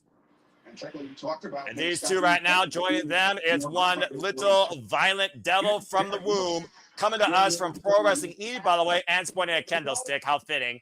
Sky Blue, the antithesis of hardcore here in AEW, where the women fight. I know, but why the fuck does she have a kendo stick? Like, why the fuck would you not have a weapon to your advantage here in a match where there's no disqualification? Sky Blue right now, keep to the side of the head. For those that don't know, by the way, Sky Blue just came to us back from London and Pro Wrestling Eve. Oh, swing and a miss. Taking on the former Sammy J, known as Emerson J, in what became a Spirit of Eve match, and won against the former Pro Wrestling Eve champion. And looking forward to going back to that promotion. Cover 2, count only. And even said Eve, you will see me again in August, saying that she will be at Eve versus the World 2 next month ahead of Wembley Stadium. And if you all want to learn more about Pro Wrestling Eve, subscribe to the day on YouTube, the leading all-women's wrestling promotion in the United Kingdom. Big forearm smashed there by Sky Blue. And Sky Blue, of course, who was eliminated by Maya World in the opening rounds, now hoisted up by Athena and legs planted against the side of the steel ring steps. As the Casino Gauntlet match continues forward, are we on the verge of Athena Elite Wrestling once again? Stay tuned, it's required picture-in-picture. Fuck television. And of course, Sky Blue, one of the many victims of Athena before she became the violent bringer of madness, part of Feckless Triangle of Madness. And honestly, before Sky Blue became violent, by the way. In the previous life, just a little Chicago tom girl. Face first in the apron goes Athena and Maya World. Of course, fights can happen anywhere at any time, but pinfall submission has to happen inside the ring, just so people are aware. Hey, JJ, what's up, bruv? Nothing, popping in during commercial like I have been. Okay, well, we always appreciate you, as I appreciate everybody here, and I hope everyone appreciates not only the upcoming watch-alongs, but our various interviews, including the one that you had literally just recently, as of course, so much more to come. Of course, back here tomorrow night, folks. Another watch-along will be here for you as we continue covering the Knockouts World Television Championship Tournament. I will be once again back on the call covering TNA Wrestling, and also stay tuned on demand at Batty for Wrestling as part of the Men's Brand exclusive with our Batty Bracket Breakdown that we will be recording some point tomorrow night for the G1 Climax 36 Chicago, and we will be covering that this weekend as a retro watch-along on Sunday. Stay tuned for that and so much more here at the Simply Reliable Studios. Thank you for that, JJ. So what number do we think Willow Nightingale's coming out at? Well, I mean, again, you don't know. Could be 7, could be 3, could be 5, could be 15.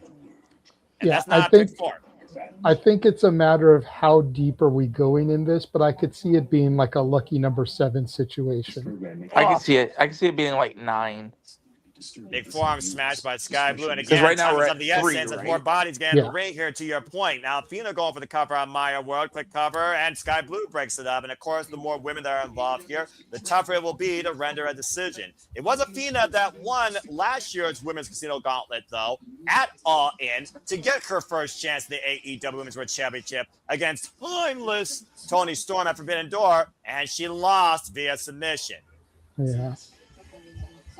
Sky Blue and Athena. So I'll tell her here. I'll tell you guys she's not 4th.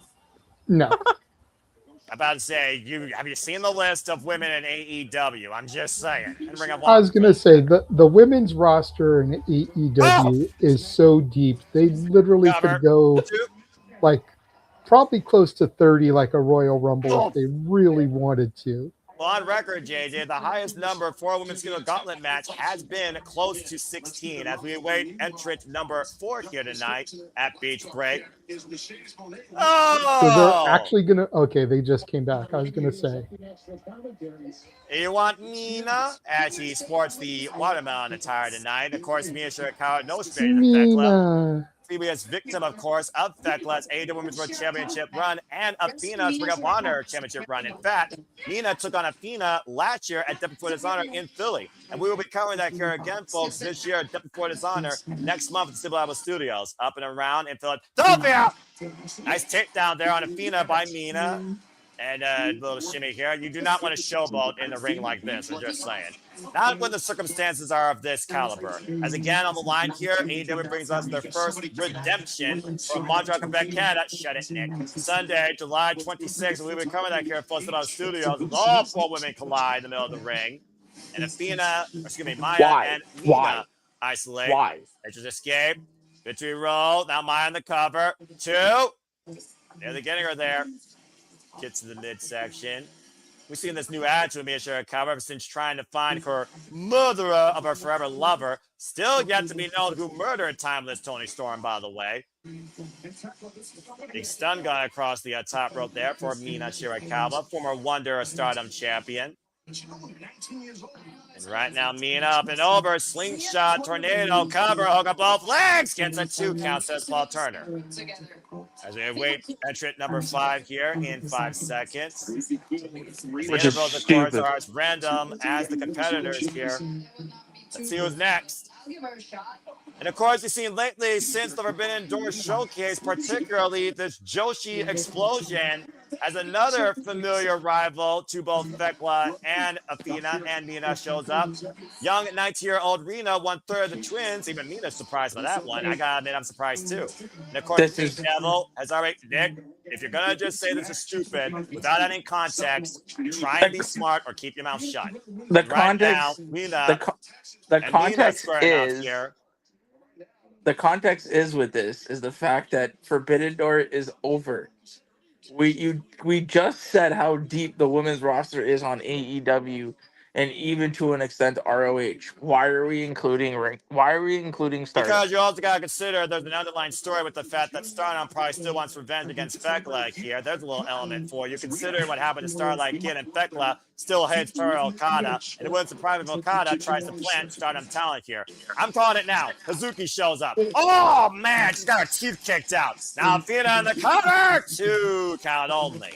Because there's more than just the AEW Women's World Championship hanging in the balance here. The opportunity for that. For Stardom, it's revenge against a person that has embarrassed their promotion. Toru Okada, I know, wants to get back at Thekla, and he might really use redemption to do it. Right now, Rena doing the right thing. Drop toe hold here. Of course, Rena, a finalist in last year's 5-star Grand Prix, will also be participating in this year's 5-star Grand Prix. Of course, Stardom's variation of the G1 Climax. Cover, sits in, hook of the near leg, and gets a 2 count. As we await our next entrant here in 3 seconds. In the Casino Gauntlet match. Oh, shit. Well, she wasn't number 2, but it looks like number 6 is just as pleasing as here comes the other half of the Sisters of Sin and the remaining point of the Triangle of Madness, Julia Hart. Coming in for battle with a weapon with a trash can lid, and of course, Julia Hart, Sky Blue, and Thekla make up the Triangle of Madness here. Julia Hart, former TBS champion. I don't believe she's never challenged, though, for the AEW Women's World Championship. Nice kick there, driving Athena forward. Almost a shotgun kick of sorts. I wonder what Thekla is enjoying on commentary. Is that like a orange mimosa with a strawberry in it? And then right now, Julia Hart asking the audience to get... What in the world is Julia Hart doing here? I don't know, but this is weird.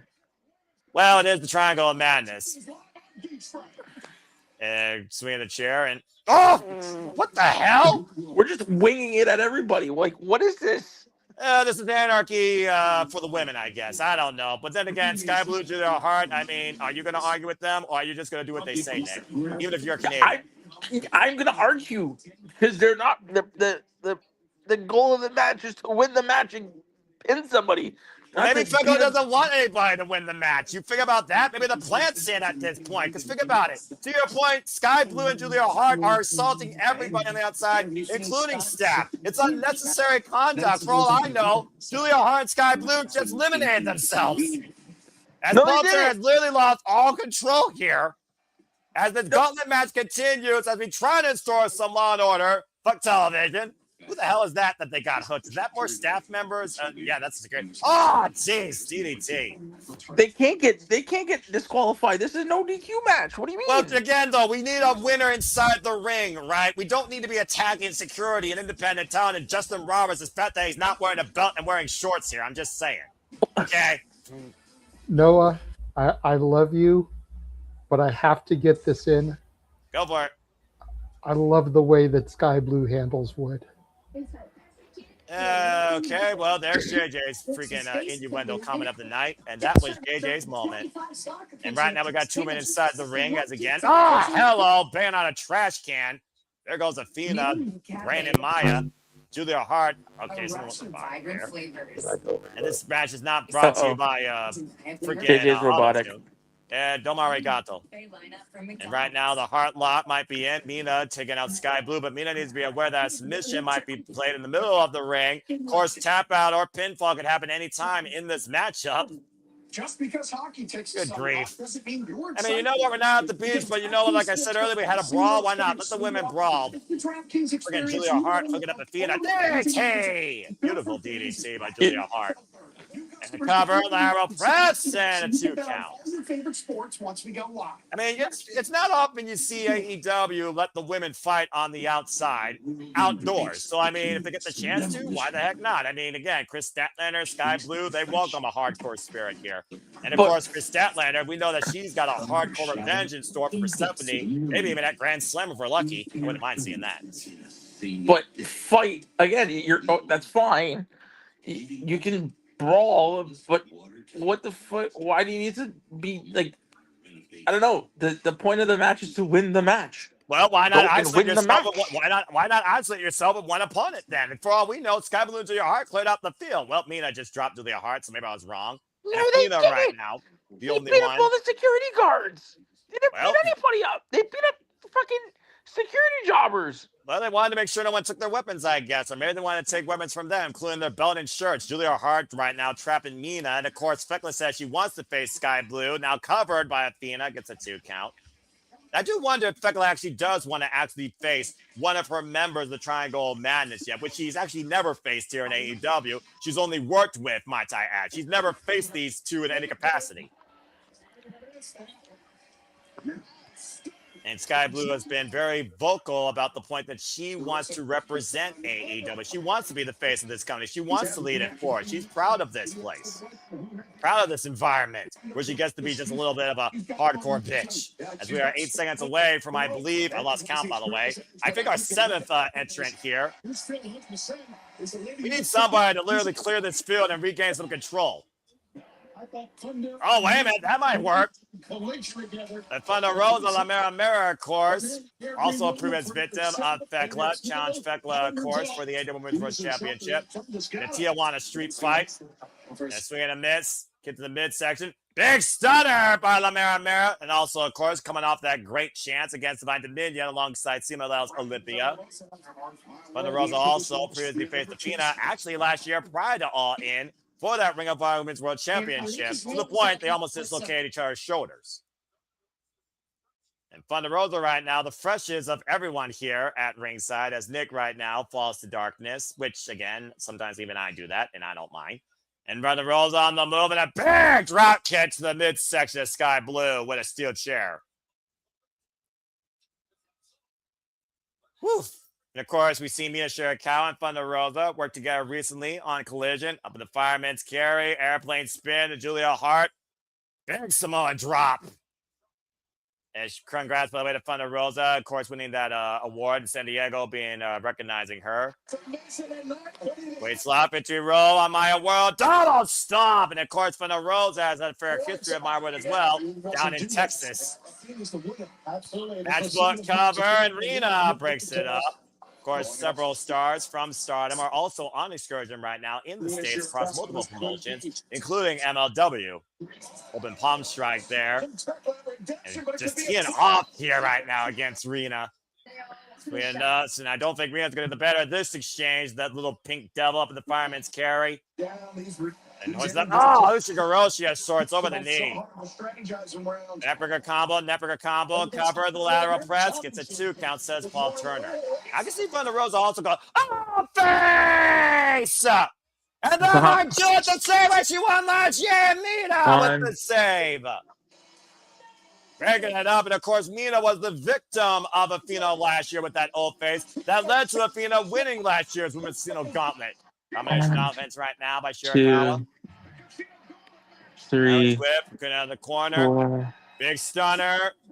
Okay. And matchbook cover by Athena. Broken up by everybody.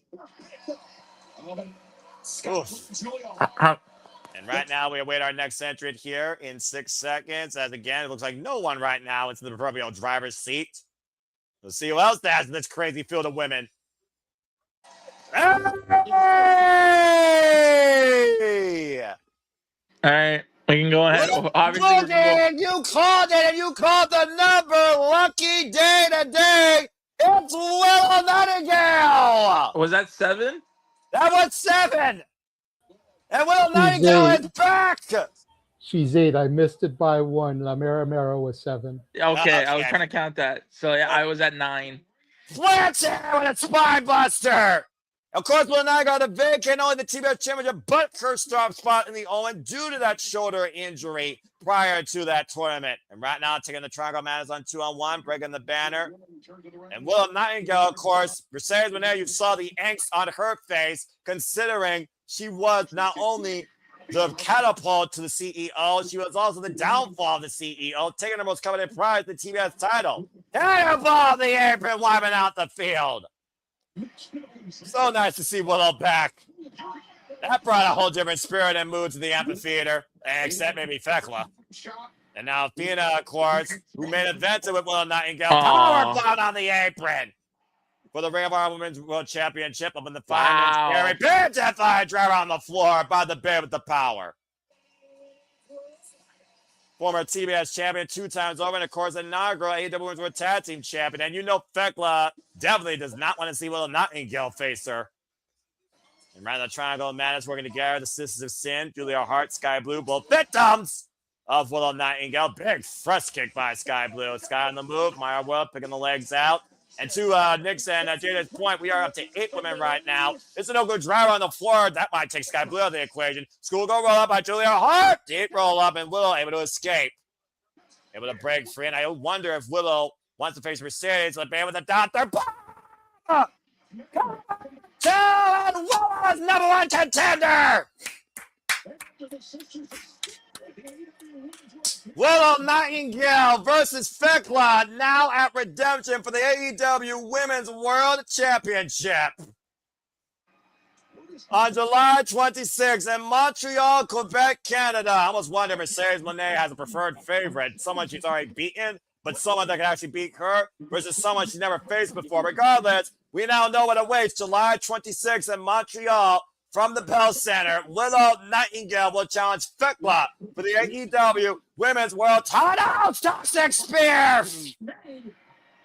Had no chance. Didn't see that coming at all. Wait a minute! Divine Dominion attacking the Sisters of Sin. A little bit of payback, it looks like, or a message. Oh! Diana Cross and Megan Bayne making their own statement right now. It might get 2 matches made here tonight, honestly. And Willow Nightingale fighting off against Thekla right now.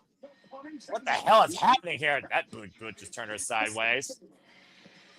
I don't think Divine Dominion has been attacked by Sisters of Sin, but also we know Sisters of Sin have targeted Divine Dominion, of course. Talking about they want the title. Oh, Mercedes from behind, warming out Thekla here. Look at this freaking stand of women right now in this division. And Mercedes Moné clacking Willow with the Owen Hart belts.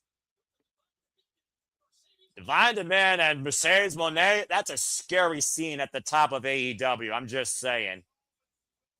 Well, either way, it's Willow Nightingale that will challenge Thekla now for the AEW Women's World Championship as Mercedes Moné just dropped both her potential opponents at All In, making sure that the conversation is all about her. Good grief. And I think Divine Dominion just picked their next victims. Well, that was interesting. Nonetheless, I'm very happy to see Willow back. And again, Sister Sin, they were involved inaugurally in the tournament, and they have clearly set their sets on the AEW Women's Tag Team Championships. And I guess Divine Dominion was tired of all their jaw jacking as of late and decided to send a message to those that think they can stand before them before they humbly bow down. I'm for it. That's all I got to say. I'm for it. Also, I love this women's division. But still, that sight, Divine Dominion and the CEO standing tall, that's a scary trinity at the summit. I'm just saying. So, sorry, JJ, did you want to say something before I was going to talk? Go ahead and say what you need to say, Nick. I'm still getting my bearings back, you know. I'm about to say, he just saw the freaking obelisk that is Megan Bayne and Lena Cross stand triumphant, but also Mercedes, and they stand in the ring. So he's at a crossroads right now. Go ahead, Nick. Okay. I feel like you could have done this again. You could have done this. You didn't need a gauntlet match. We knew that she was coming back. This just feels a little bit lazy to me in the sense of Willow winning it. But the fact that now the Divine Dominion did what they did, and are they aligned with Mercedes? I mean, That makes gold and power, glory and power. I'm just saying. it makes it, I guess, okay, I'll give it, I'll see what they do. I just, again, I feel like you could have gotten here with a little bit more thought. The Gauntlet match, having Willow win it, felt a little bit, that doesn't feel like redemption to me. That feels like luck.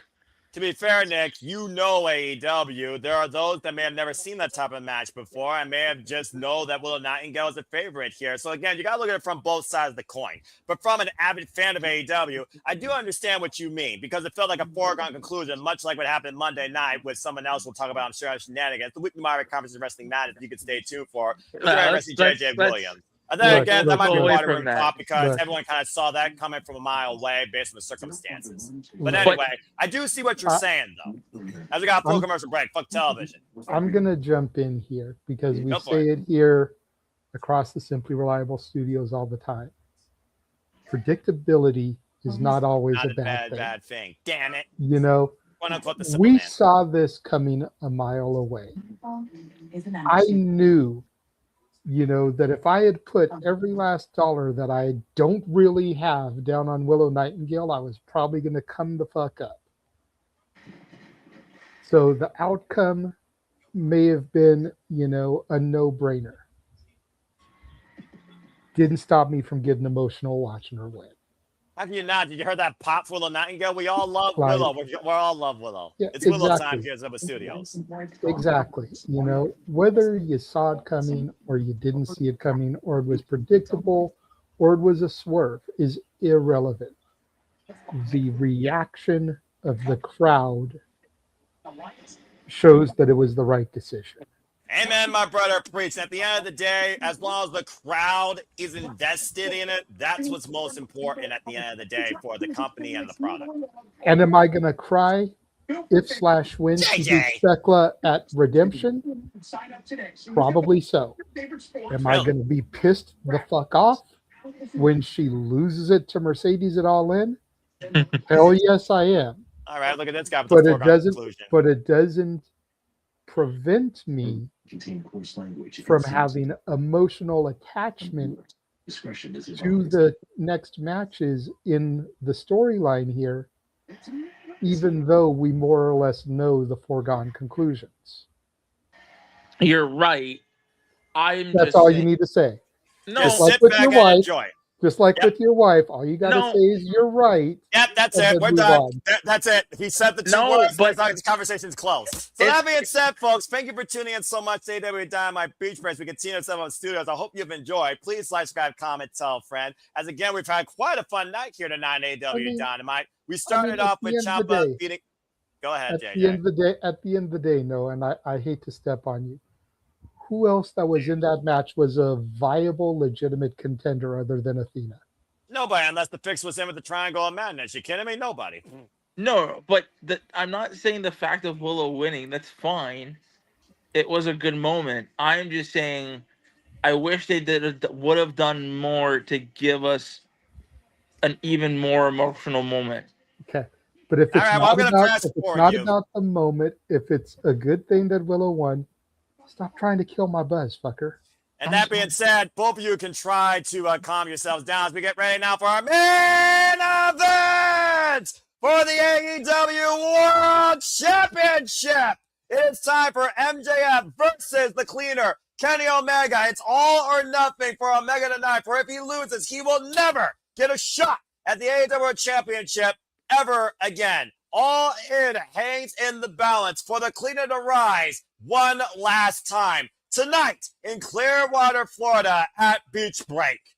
In a night that we saw Tommaso Ciampa use sand and clever innovation to outsmart and out-wrestle Chris Jericho and pin him, we saw the rise of the protostar Kyle Fletcher defeat and dethrone Konosuke Takeshita and seize the AEW International title for the Don Callis family. Jungle Japan has re-signed officially to All Elite Wrestling. Willow Nightingale has returned and punched her ticket to redemption for the AEW Women's World Championship. There could be a shift of power in the women's division with Divine Domain and Mercedes Moné at the forefront of it. Will Ospreay and John Moxley continue to push forward to All in fine tag team cohesion? It all comes down to this now as you look towards the AEW World Championship, what Kenny Omega called Zack Sabre Jr. maybe being his road to redemption, back to that greatness to prove not only why he's the best, maybe in All Elite Wrestling, but that he could still go and can still be christened as what many fans have held him up to. A proven point to himself, a promise made at the beginning of the year. Kenny Omega rides one last time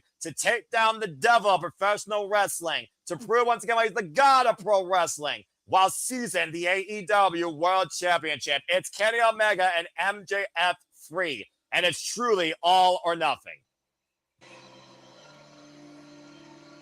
And people, of course, in the chat, again, figured there's over 300 plus you that are tuning in. Please subscribe, comment, tell a friend. I can see, of course, there are mixed opinions about who they believe may leave tonight with the AEW World Championship, as Maxwell Jacob Freeman has already excommunicated permanently Cody Rhodes and Heyman Adam Page from the championship equation, looking to add Kenny Omega's name to that portfolio, as the devil once again looks to prove that he is better than you, and you know it. So I want to ask, just, ahead, before Nick. this match starts, the stipulation is Kenny needs to win the match. If Kenny wins the match, then we're good. Generally speaking, if he doesn't win the title, I think the bottom line is he will never get a shot at the AEW World Championship ever again. If you're trying to yield this getting into disqualification, Nick, don't do that, because as far as I'm concerned, we need definitive decisions here. We need a finale when it comes to MJF pursuing the fact that he is better than Kenny Omega and Kenny Omega pursuing him. And of course, you see right for the contest, jumping Bryce Rensburg as Justin Roberts takes away with our introductions for our main event tonight at AEW Dynamite Beach Break. Let's take it back to the ring of Justin Roberts and get ready for this titanic clash. We're all in, hands in the balance. Oh boy. Wow. This is going to be good. Woo! Kenny Omega, of course, folks. Second comeback of life from diverticulitis on a 4-match winning streak. 42 years of age, 26 years involved in this game. Former AEW World Champion, has not held the world title, of course, since 2020 through November 2021. What happens in the case of a time limit draw?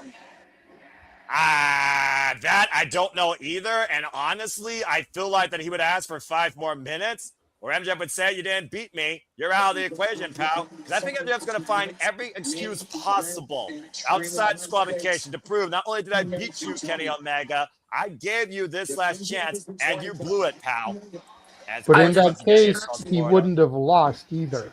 That's he what I didn't mean. win the title, but he didn't lose the title. Tag MJF and get me the answer later. I don't know right now. And I'm not trying to figure about that. Because the bottom line, the last time these two had faced each other one-on-one on average, it's only been up to about 32 minutes on average.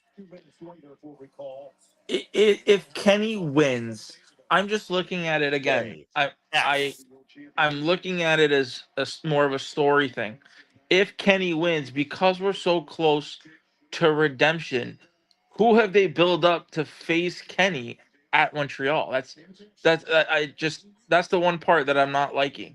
Well, considering that we don't have Montreal until the 26th, they got weeks to do that. And again, you're trying to foretell a future or build a future that hasn't happened yet. Live in the present, man, and just focus on the fucking match. AEW Championships on the line. Referee Bryce Rensburg holding up the title. I hate people that try to foretell something that hasn't happened yet. We got no control, and we got to see what happens now. Live in the now. Worry about the later when it happens, because what happens now will determine what can happen later. And that's all that matters right now. So shut up and let the bell ring, and let's see who wins this fucking contest. Let's do it. About time you actually speak sense. And again, Yeah, we will honey. stay with this match as Speak long with as it sense. takes. Should it go above the TV time limit as well as, of course, we will hang with this in overtime if need be. As I said earlier, the last two encounters have gone an average of 30 minutes. So buckle up for this one, folks. And immediately, Kenny Omega and MJF starting out swinging. The throat thrust. And, of course, MJF coming off that insane Death's Door 12-man steel cage. Not to mention successful defenses this year in his current runs this year as AEW World Champion against the likes of Brody King, Bandito, Kenny Omega, Darby Allin in regaining this title. Kevin Knight. Oh, man.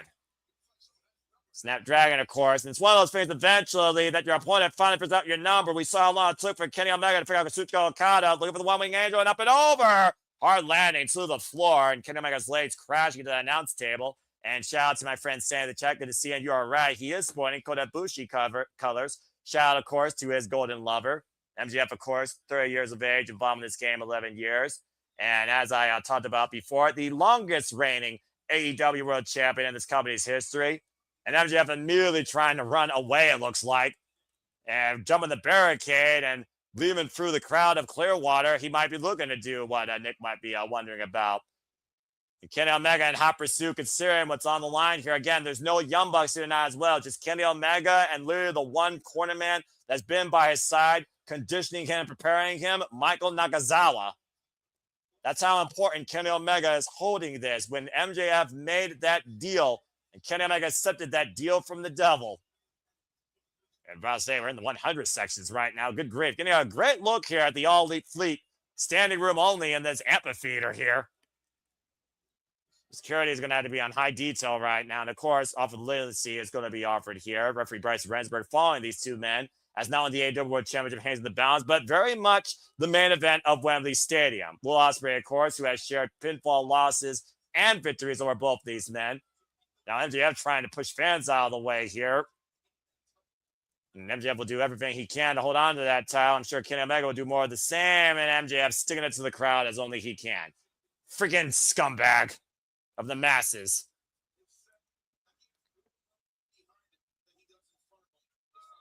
I really wonder, though, the fact that Kenny Omega has everything weighing on him tonight. I wonder if MJF still has so much more weighing on him, considering that if he loses, that'll be the second time he would have lost the AEW World Championship this year, but he also will be out of Wembley Stadium and driven through those chairs.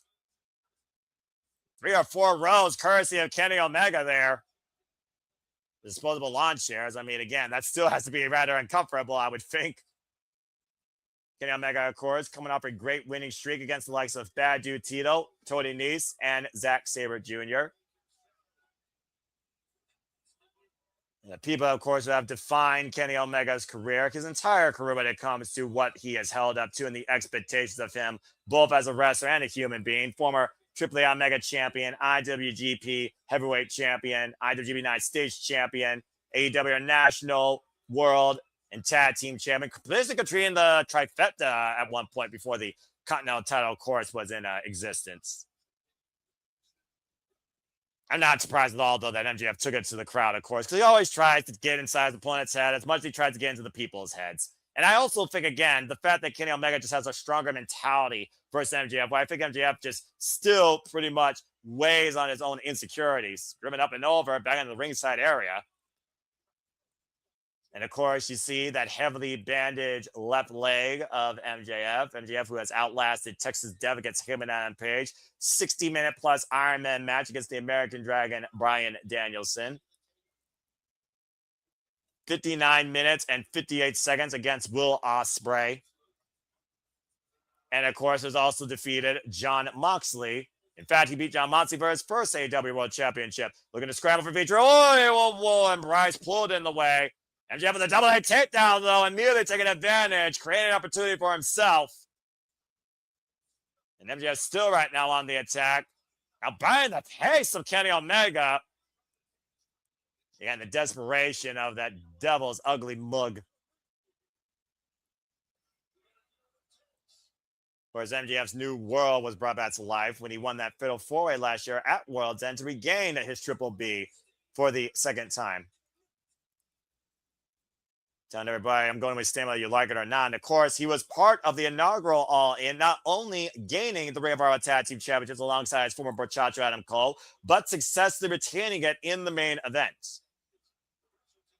And previous time, we went All-In, of course, in Wembley Stadium. He lost his AEW American Championship to Will Ospreay. And you know how bad he's looking to get that win back, as they are 1-1, especially in front of Ospreay's family, in hanging on to the AEW World Championship. And slingshot cutter! Shades of freaking Kazarian, but that one covered. 2 count only. Wow. Student of the game that's used many different opponents and teachers in his career to his own advantage. And there's a staple by Kazarian there, that slingshot into the cutter. Getting a 2 count there on Kenny Omega. And of course, Kenny Omega, as I said, previously was the longest reigning world champion before MJF, of course, beat him to hold on to that title and christened himself the longest reigning champion in their first encounter back in Canada, on Collision.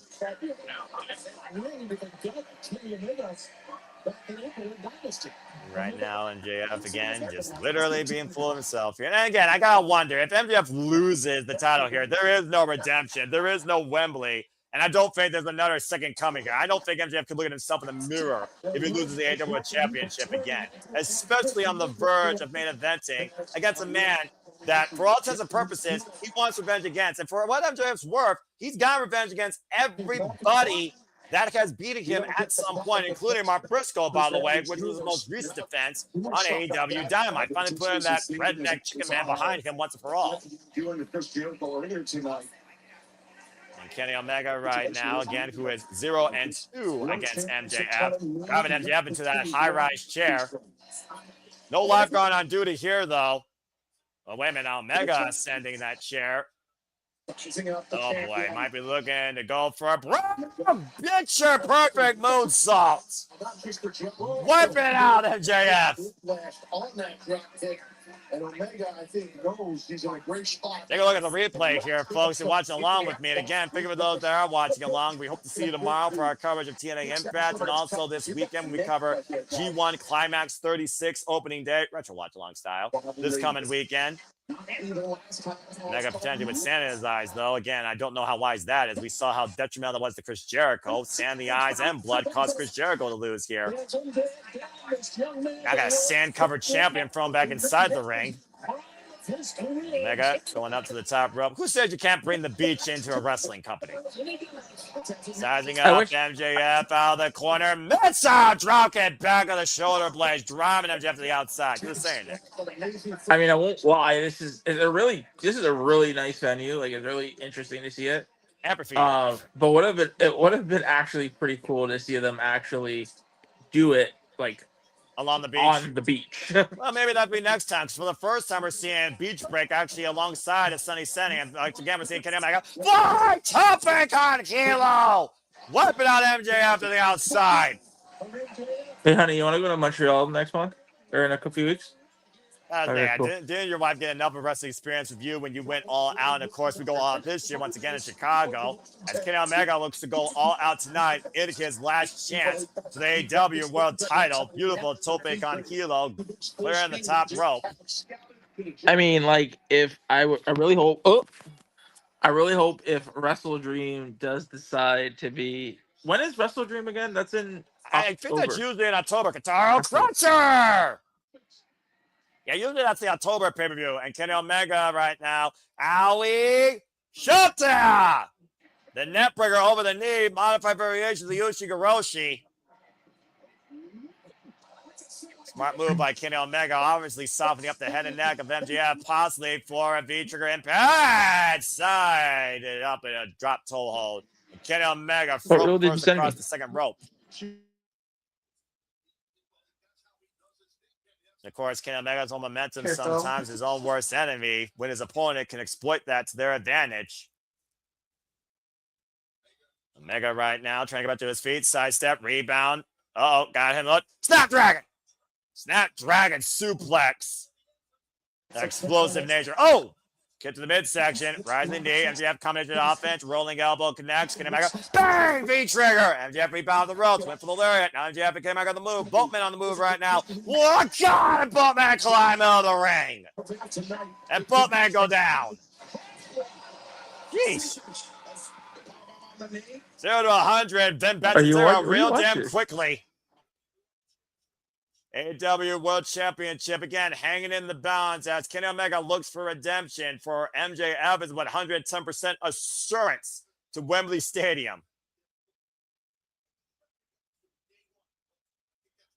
And of course, crowd chanting right now, "This is awesome." And AEW chants and dueling chants here for MJF and Kenny Omega. As I said before, these two men have defined AEW in their own way. Both AEW lifers, AEW day one players.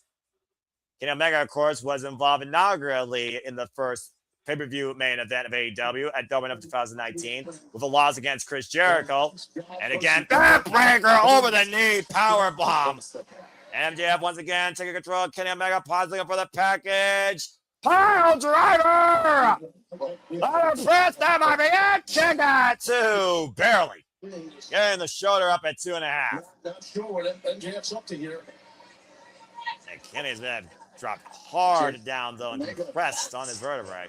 That table, that commentary table, I don't know, did it like move up during the break? Like, well, I mean, it's had its fair share of bumps and bruises throughout the night. It wouldn't surprise me if it was slightly moved up forward, I guess, just to maybe keep things inside the ring. But I think it's always been like this close for the most part. Then again, we also had Don Callis and Lance Archer sitting out there too, so they probably had to, recommunicate some stuff. Yeah, this definitely looks like, wait a second. Uh-oh. And MJF removing the front. And again, for those that don't know, these tables, they're actually more reinforced. They actually fucking hurt. Moving the monitor and the microphones and that partition. What the hell is MJF thinking? Oh, no, please tell me he is not thinking what I think he's thinking. I love it how I'm definitely way farther than you. Yeah, well, that's just what happens on Strange, but I look forward to your aftermath thoughts here, Nick, as always, as we appreciate you and the missus here. And again, folks, follow Nick Believe and follow the missus work. Big Ride Can by Kenny Omega as MJF is literally holding on by one can, and MJF right now getting back on the move. Oh, man, what the fuck? MJF crashed and burned off that flying knee trigger. Crashing through that announce table. When you said that they're really sturdy, I'm like, that was the definition of a wipeout. Will MJF lose Wembley Stadium opportunity? Stay tuned. This match continues. Wrestle Client Picture, fuck television. Champion having a fucking sheet. Damn. That was one of the biggest car crashes I've seen lately in All Elite Wrestling through one of those damn tables. That V-trigger sends MJF flying off the apron and literally flying through the announce table, and his body just explodes through it. Can I make a wobbling out? Maybe the sand in his eyes. Yeah, he got sand in his eyeball. Well, I mean, again, when you're fine on the beach, that's bound to happen. But is it worse in your eyes or in your trunks? 20% of every coffee purchase is donated to again, though, Kenny Omega is also giving MJF ample opportunity here to regroup. Both men right now, not even inside the ring, worse for wear. Work days, game days. And again, the fact that tonight we literally might be saying it's Kenny Omega and Will Ospreay at Wembley Stadium. How does that affect the entire outlook of All Elite Wrestling? Giving MJF a little bit of a refresher there. Jeez. 160,000 kilometers. I almost do wonder, though, with the fact I've seen so many retirements, particularly in Stardom and New Japan, and of course, right now, other people that you think would be lifers forever for this business, or one company, etc. But Father Time does catch up with all of you, and I gotta consider Kenny Omega. Again, if he doesn't win tonight, what does the cleaner have left to give to us in this business, honestly? I don't know. He's got. He really got nothing. Like, I mean, you're not gonna. Nothing left to prove. There's too many singles titles for him to go after every single one, and quite frankly, I mean, I don't want to see him going after the TNT or the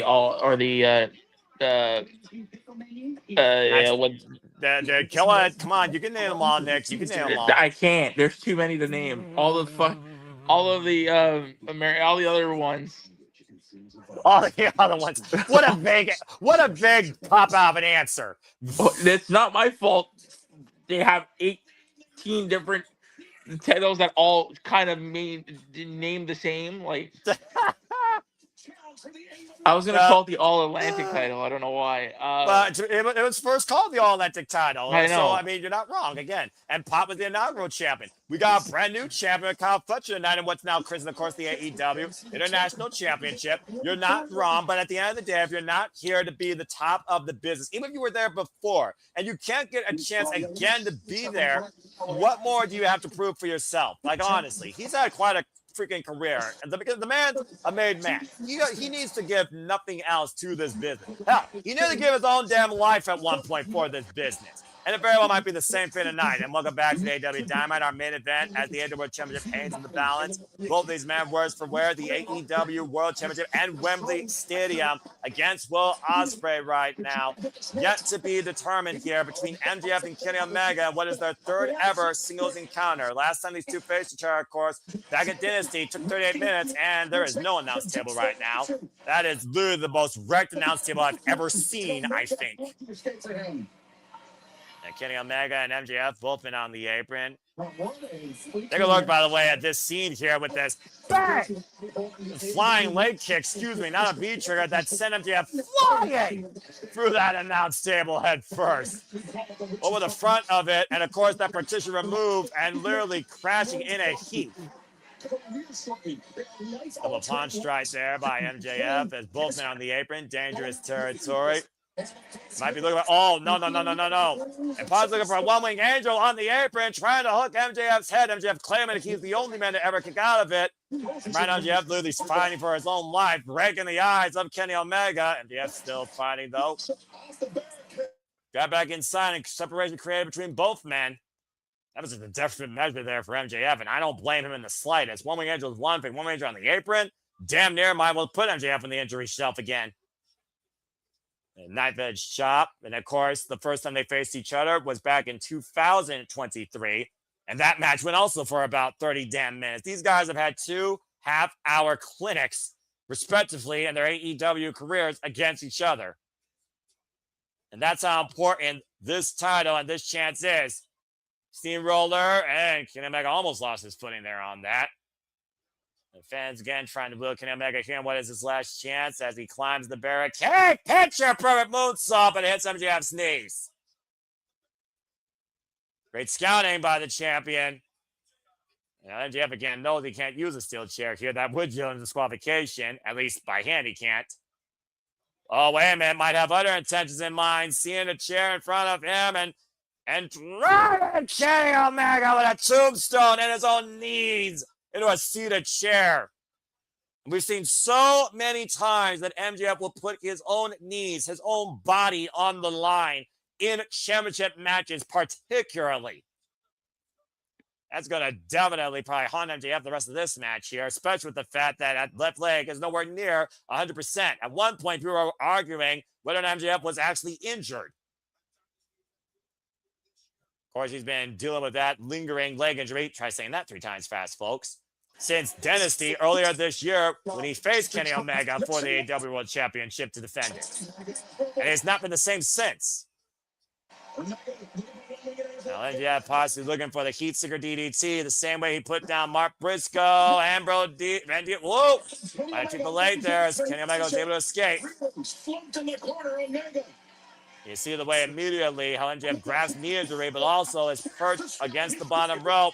Kenny Omega, though, again, a lot taken out after that head on steel impact, unable to follow through with the V-trigger, and MJF unable to follow through on his knee. Sherman V-trigger!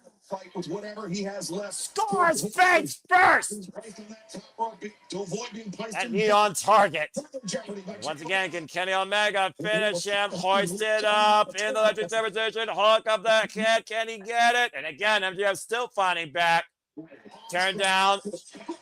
German suplex. From MJF, I thought for a moment he was going to go for crunch wrap, but he couldn't hold on to the bridge. And again, Kenny Omega still pressing forward, but slow to follow through. Sees MJF in the corner. And bang! Big trigger blind shot back of the head. Using every possible thing he can in what truly is his last chance. Oh, man. Trying to hoist up dead weight and now perching MJF up on the top rope. Obviously looking for that leverage.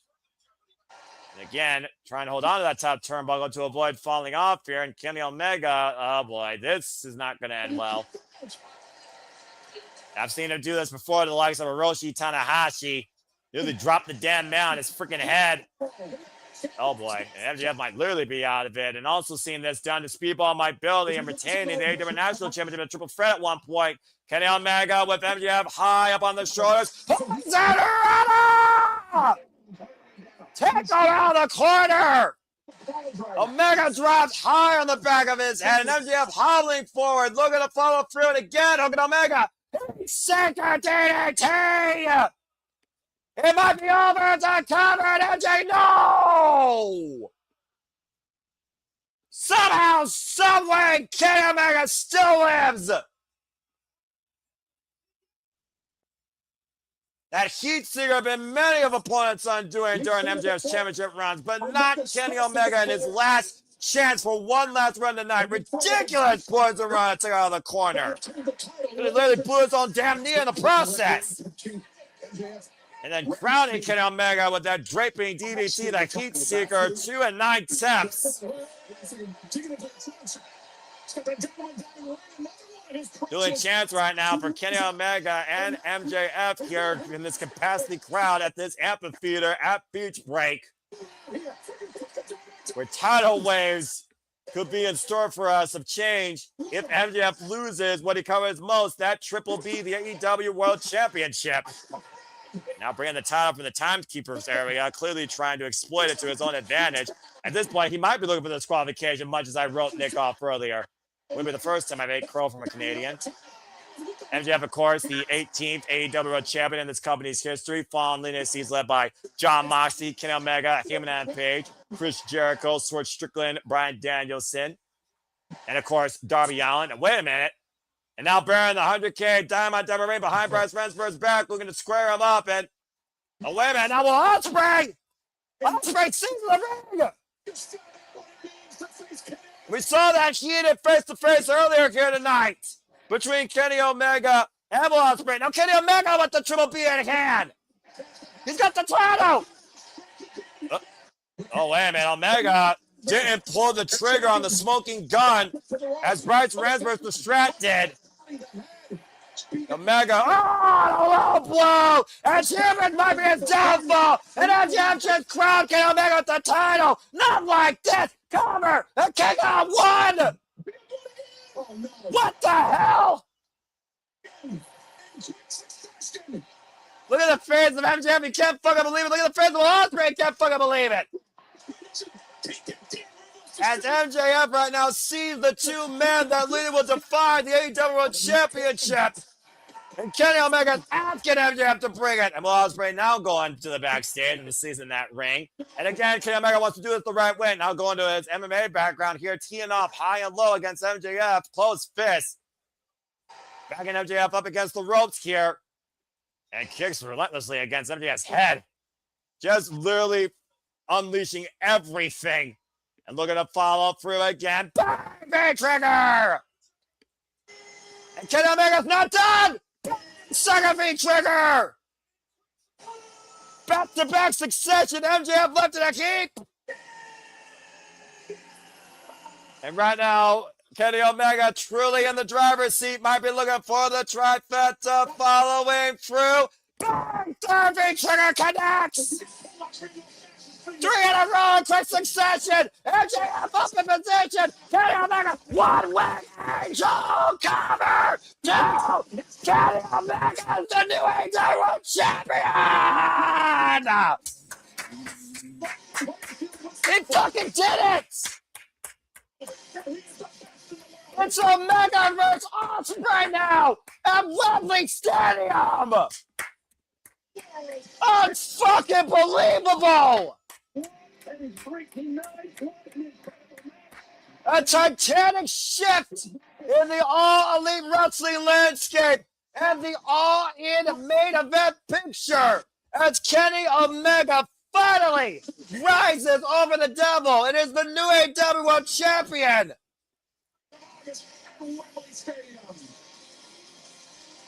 Will Ospreay knew those tricks were coming from a mile away when it came to MJF's shenanigans, seizing the AEW World title and the 100K Dynamite Diamond Ring, and even Kenny Omega was figured about even trying to play the devil's game. But he refused to give in, and Kenny Omega is now all in as the AEW World Champion.